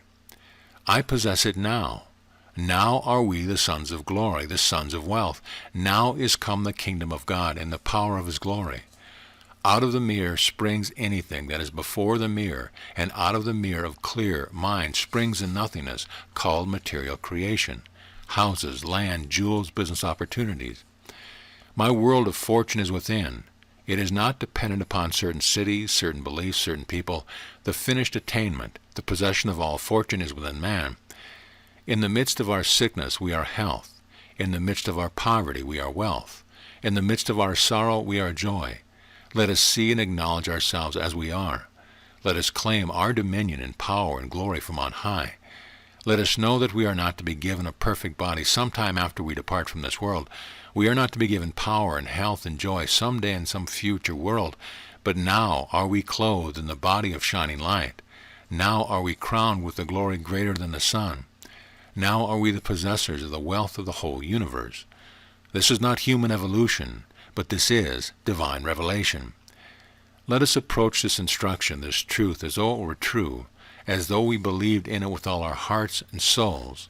Let us listen to it as though we were listening to the most exquisite of music, as though we were walking through places of indescribable beauty. Let us feel this truth to be true. Let us see that it is not a question of attaining, but a question of accepting. There is no long journey before us, no world to be conquered, no fortune to be earned, but we are there before we start, and that which is last is also first. Let this truth come upon man, tearing the veil from his eye, lifting the yoke from his shoulders and the burden from his heart. Such revelation is that blaze of glory which causes man to forget his fears, forget his doubts, forget his worries of the material world, for he is looking into the divine mirror, the light of glory, beholding himself face to face. A woman sat at the side of the teacher, for the first time listening to the glory and story of perfect man, the revelation of glory and wholeness now and here. This woman had much trouble with her eyesight, and had worn glasses for many years, not being able to read without them. Upon hearing the word of life and wholeness, swiftly she tore off her glasses. Why, if this were true, she did not need glasses. What need the Son of Almighty for such appendage? Dancing with the delight of a child, she ran into the bookcase, lifting out a dictionary of unusually small type, and seating herself again at the side of the teacher, she opened the book, reading aloud instantly anywhere, any place where her glance happened to fall.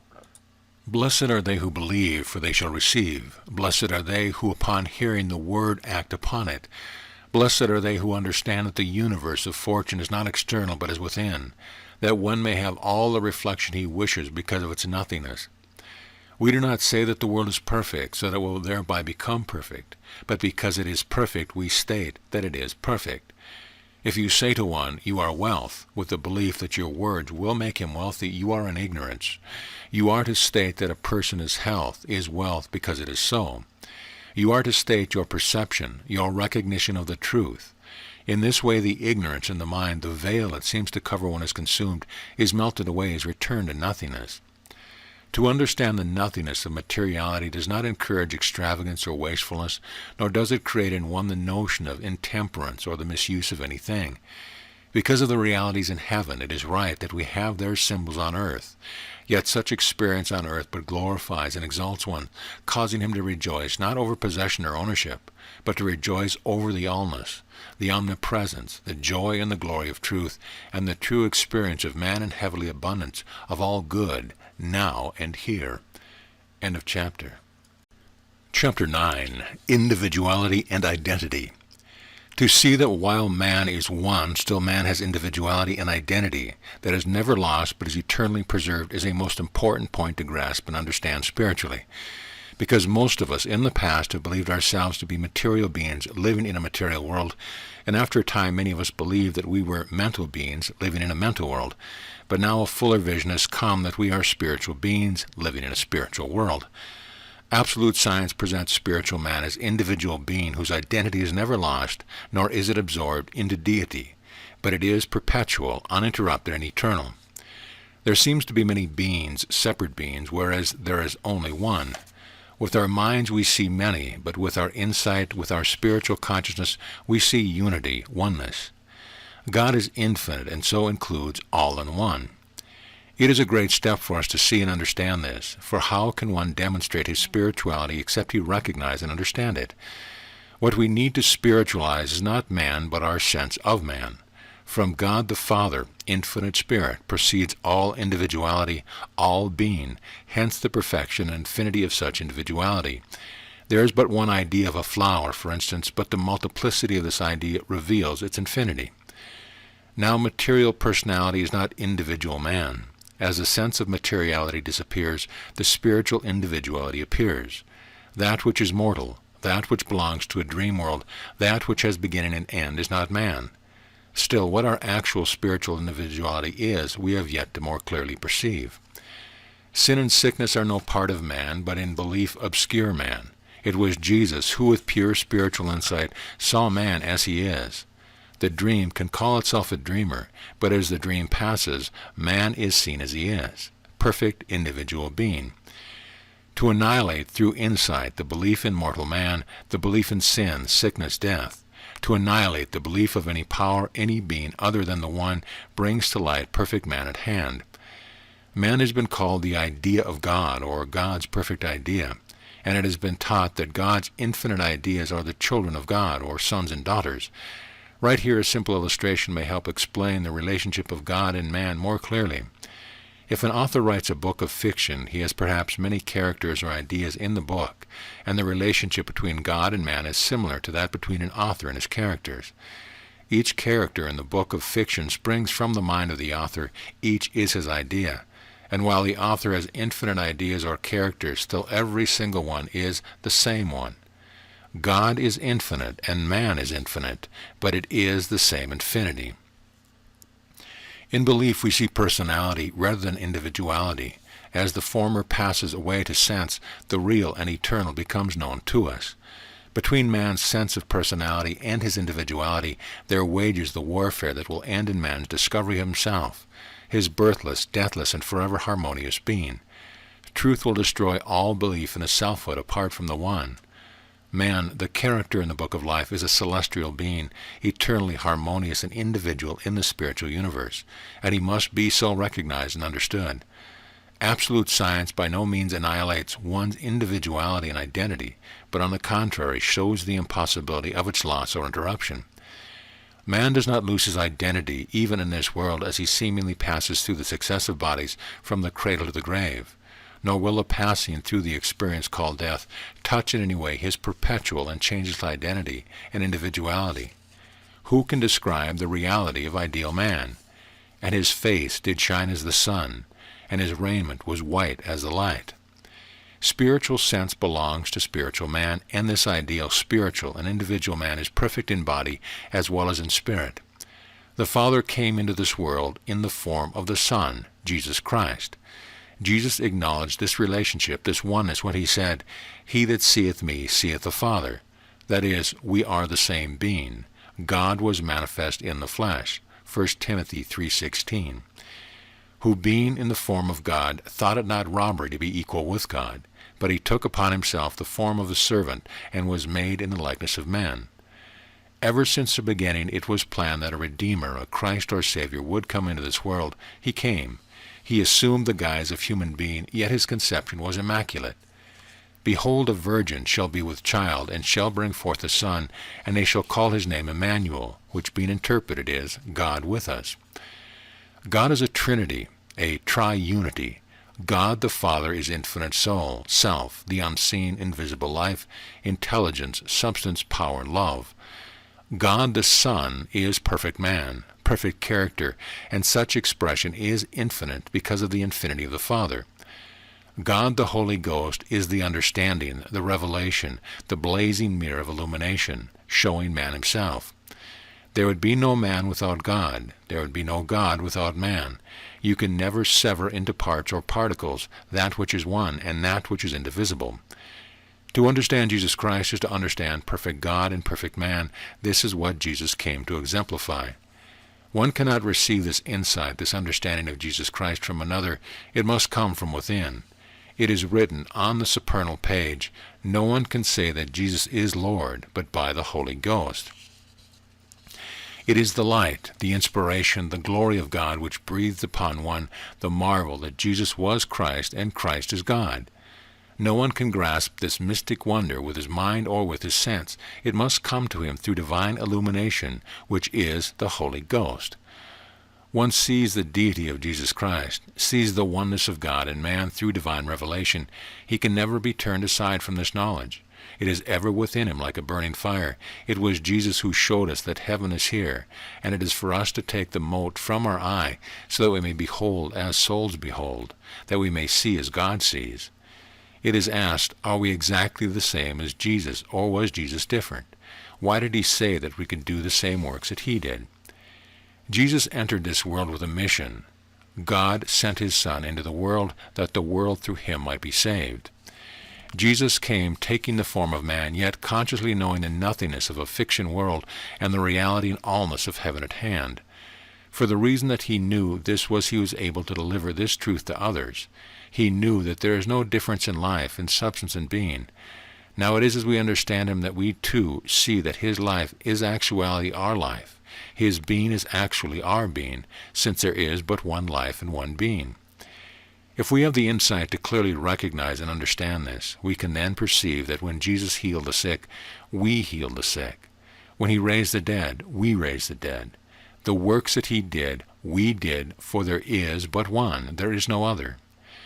In this glorious vision of the One, love pours into our hearts, overflowing with praise and wonder, losing all sense of possession, of ownership, of egotism, of selfishness and vainglory. We bask in the joy and in the glory of the one Lord Jesus Christ, in our midst and in our hearts, as our life and as our being. If you still cannot perceive clearly the oneness of man, the oneness of being, then consider some parables and illustrations. In the night dream, in which everything that we make and create seems external to us, it is really not external at all. If I create cities, rivers, streets, people, what are these but myself? I am the only being in the dream. Is this not so? If I dream that I am talking with a stranger, holding conversation with him, since he came from no source other than me, then he is myself, and in the final analysis there is nothing at all in my dream but myself. Now the same thing can be said about an author in his book. The characters which he creates have no existence outside of himself.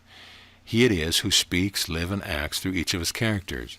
There would be no character without the author, hence the nothingness of the character and the allness of the one being the author. The teaching of truth tells us that Jesus is the author and finisher, the first and the last, that Jesus is Christ and Christ is God, and that the universe is the book of life. We can easily see that as the characters in any fiction book are actually the author, so the characters in the universe, the book of life, are expressions of the author, and such expression is called perfect man. Since the author is perfect and knows nothing but perfection, then his characters would have to be perfect, would they not? Because of the constitution of his nature, he could not or would not have any idea of imperfection about himself or about his characters, nor see any evil in himself or in his characters. Perfect man, perfect character is none other than the one being, for the one being is all there is. The one is the writer of the book. The one is the character in the book. The one is the book itself. The one is the all in all. For ages the task of all religion has been to unite God and man. But how can you unite that which cannot be separated, that which has never been less than one being? God and man are one being, the same being, as the author and his book characters are the same being. This is why men have been called the children of God, the images of God, the sons and daughters of God, for God is all there is to them. Now we cannot think of God as expressing anything in his characters other than what he is, can we? Thus the characters called mankind show his changelessness, his omnipotence, his wonder, and his perfection. How utterly impossible, then, for his perfect man, the God character, to be sick, to be weak, to be poor, to be deaf. For how could he unless God were causing this? God does not and cannot look upon evil for the reason that there is none in his being. And his being is all being. Hence there is no evil at all. Now, since God is all, then the character man must be included in this all, for how can there be all and something beside? There cannot. This is a delicate subject to handle, yet can be easily grasped and understood if presented clearly, and if one is spiritually minded. One who has this understanding does not voice the statement, man is God, nor the statement, I am God. If one understands the truth, he will know the position of God, man, and the universe. Jesus, of course, understood this and sometimes spoke of himself as the Father and again as the Son. We should see this clearly so as to express ourselves in correct language. When we mean the self, we should not say man, but we should say I or he. When we are speaking of the individual character, meaning soul and body, we should then say man. When we merely mean the body of man, then let us say body. Let us remember to speak plainly and clearly, making it easy for others not so advanced as we are to understand. It is wisdom to use simple, easy language when speaking of spiritual things, for this is most easily comprehended. We know of students who object to being called reflections, and they have a right to do so. We are not reflections, nor is the character man a reflection. A reflection is that which has no life, substance, or power, but images it forth, and such reflection is the body of man. The body images forth action, strength, health, beauty, and so on. When one is speaking of the reflection, if he is speaking with understanding, he means the body. As the author of a fiction book is the life of his character, so God is our very life. This God is the soul or self. Soul or self is the I Am, is the one and only being, is the writer of the book of life. It was truly said of the peerless Jesus that he was God made flesh. And they who saw and understood and loved him saw not mortal man, but saw God manifested in the flesh, even as they proclaimed. They knew that a being of love, peace, power, of glory could be none other than the one, the only being, God. Seeing Jesus in this true light, they did not see him in a dream world, but they saw him in an actual world, in the true world, in the only world. Did not the understanding Jesus assert, inasmuch as ye have done it unto the least of these, ye have done it unto me? This is a glorious confession of unity, of oneness. His life, your life, my life, the life of the greatest, and the life of the smallest, all as one being, the same being. Let us be ready always to acknowledge and to praise truth. I love to acknowledge the truth. I love to acknowledge one power, one substance, one being. I love to acknowledge the goodness, the love, the glory of God at hand. I love to acknowledge that my heart is fixed on the peace and the power of the One. Come unto me, all ye who are weary and sad, calls the voice of truth in this world today. Yet how many think, perhaps tomorrow or next week or next year, I will be ready. It is like the one who sits down to read a book of fiction. He makes himself comfortable, opens a book, and soon is lost in the story. He no longer hears the tick of the clock on the mantel, the fire in the grate burns itself out. He forgets that it is time to eat, time to retire, but he is lost in the romance and the fiction that is absorbing his attention. Someone speaks to him, calls his name. He answers, "Do not bother me, wait a while, let me alone." And so in this world there are those lost in the so-called pleasures of money, sin, happiness.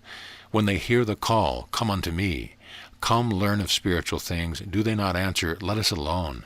We are enjoying this romance. Wait a little longer." If they but knew it, the romance does not have to be set aside. The fiction does not have to be cut off. The pleasures are not to be thrown away when one accepts the spiritual life. But they are seen and accepted as just what they are, fiction only, hence harmless. Vision is raised into the perception of higher pleasures and joys of higher order. Many are those who need just a bit of clear vision, just a little more faith, just a little stronger hold. Well might they sing the hymn, "Almost persuaded now to believe, almost persuaded truth to receive." When this notion of another, this notion of a separate selfhood is seen as falsity, then soul worships soul, self glimpses self, being understands being, and thy kingdom has come on earth as it is in heaven. Thus it is that when you read a book or read words of truth that bring forth in you the spirit of worship and adoration, the spirit of love and devotion, of freedom and unspeakable joy, you should raise in the strength and courage of your vision, and you should recognize that it is not another to whom you must give glory and credit, not another whose light is shining upon you, enlightening you. For there is no other. There is but one. The books of truth which you read were written by soul, self, the one and only being, ourself. Throughout the ages, truth has apparently dawned upon the universe gradually, line upon line, precept upon precept, here a little, there a little. The vision that there is one only to whom glory and honor belong does not come to us in our first fresh glimpse of understanding, for then we would not be able to grasp it.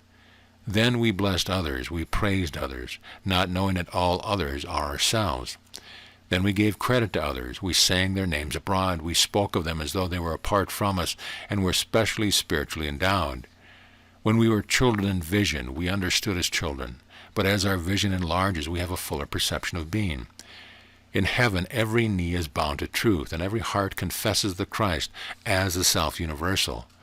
It is only when we see through a glass darkly in this human dream experience that we seem to see same things as true worshippers and others as false worshippers, some as sinners and some as saints. Finally, it will be seen that no matter how many delusions or dream existences one may encounter, it is impossible to deceive or to delude the self, and man will see his reality, his self as it is now. Now that it is presented to us clearly, the oneness of life, we understand that as we look into a mirror and see not another but see ourself, so it is that when we look into the great mirror, the book of life, we see not another but we behold ourself, the one self. Past visions, devices called unfoldment, are then set aside and we see face to face. Take an example called man, a sinner. We will suppose that he is in prison, held by the mental law, and sentenced to die because of having taken the life of another man. Suppose that this man, called a murderer, knows nothing of truth, of God. How are you to approach him in order to instruct him in spirit and to help him? Do you see that you may of necessity have at first to resort to the device of line upon line, the device that has been used throughout the ages, imparting truth to man gradually? Suppose that one should say, I will not use device, but I will approach him as one who knows, as one who understands. Acting upon this impulsion, he speaks to the prisoner who has never been taught about God as follows. You never killed another man, for man cannot die. You never saw a man who was born, for man was never born. You or anyone else never saw a man sick or in pain or in want, for there never has been such a man. Man was never born and man has never died. and no one has ever been known to see a dead man. There are no hospitals, no prisons, no cemeteries, and man never saw any. There are no changes such as morning and night, good and bad, right and wrong, happiness and unhappiness. There are no laws and none to enforce a law.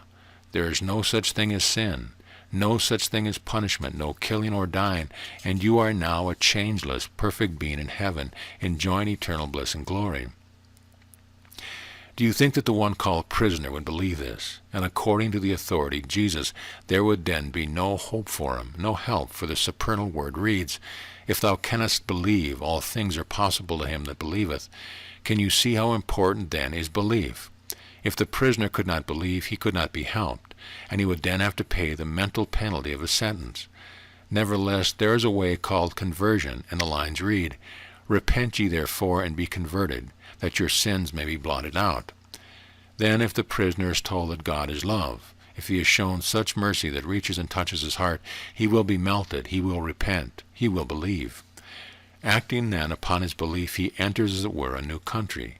He becomes vitally interested in spiritual things, and in belief he travels on until finally he comes to the vision of the one and only being, the same in every breast, and the book of life written from beginning to end with the joy of perfect, changeless selfhood. As clear perfection dawns upon us, we lay aside toys and fictions, and we see plainly with understanding. We can look back to the time when the general belief on this plane was an after heaven and hell. It was then supposed that after leaving this earth, one would at some future period find himself either in the place of eternal rest and peace called heaven, or else at another place of burning and torture called hell.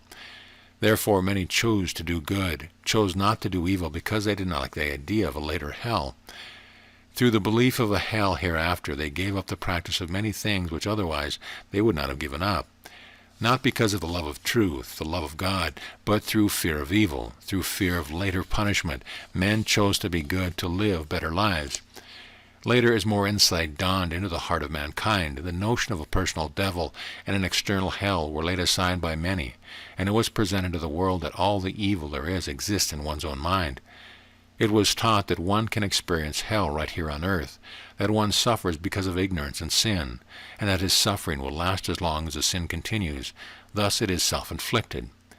Many then chose to be good, chose to think right thoughts for fear of evil results if they continued with evil thinking. We hear even today of the call coming from the pulpit, "Come lay your sins at Jesus' feet." Come believing that Jesus will wash away your sins, and marvelous conversion follows. A man called sinner, steeped in the depth of hell, suddenly reaches out for spiritual help. Turning away from the call of this world, he reaches the altar, hearing the sweet words of love and comfort, the heavenly promise that, though your sins be red like crimson, they shall be as wool. And weeping with mingled joy and sorrow, he rises up a new man. He went to that altar with the belief that he was a sinner, weak, unloved.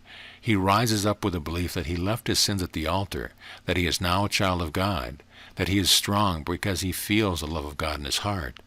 And who shall say that this man has not reason to rejoice? All things are possible, only believe. The sins which he left at the altar were not gathered up in a basket and thrown away. No one saw them. No one picked them up. Yet it was the same to him as though he actually left them there. For now the burden has been rolled away from his heart. He walks upright. He looks man in the face. He is conscious of a new life, new hope, new glory. Then some day he shall know that man is a changeless being, that sinning in a fiction world is the same as not sinning at all, that man, the glory of God, cannot sin, for he is like God. He cannot sin because he is born of God.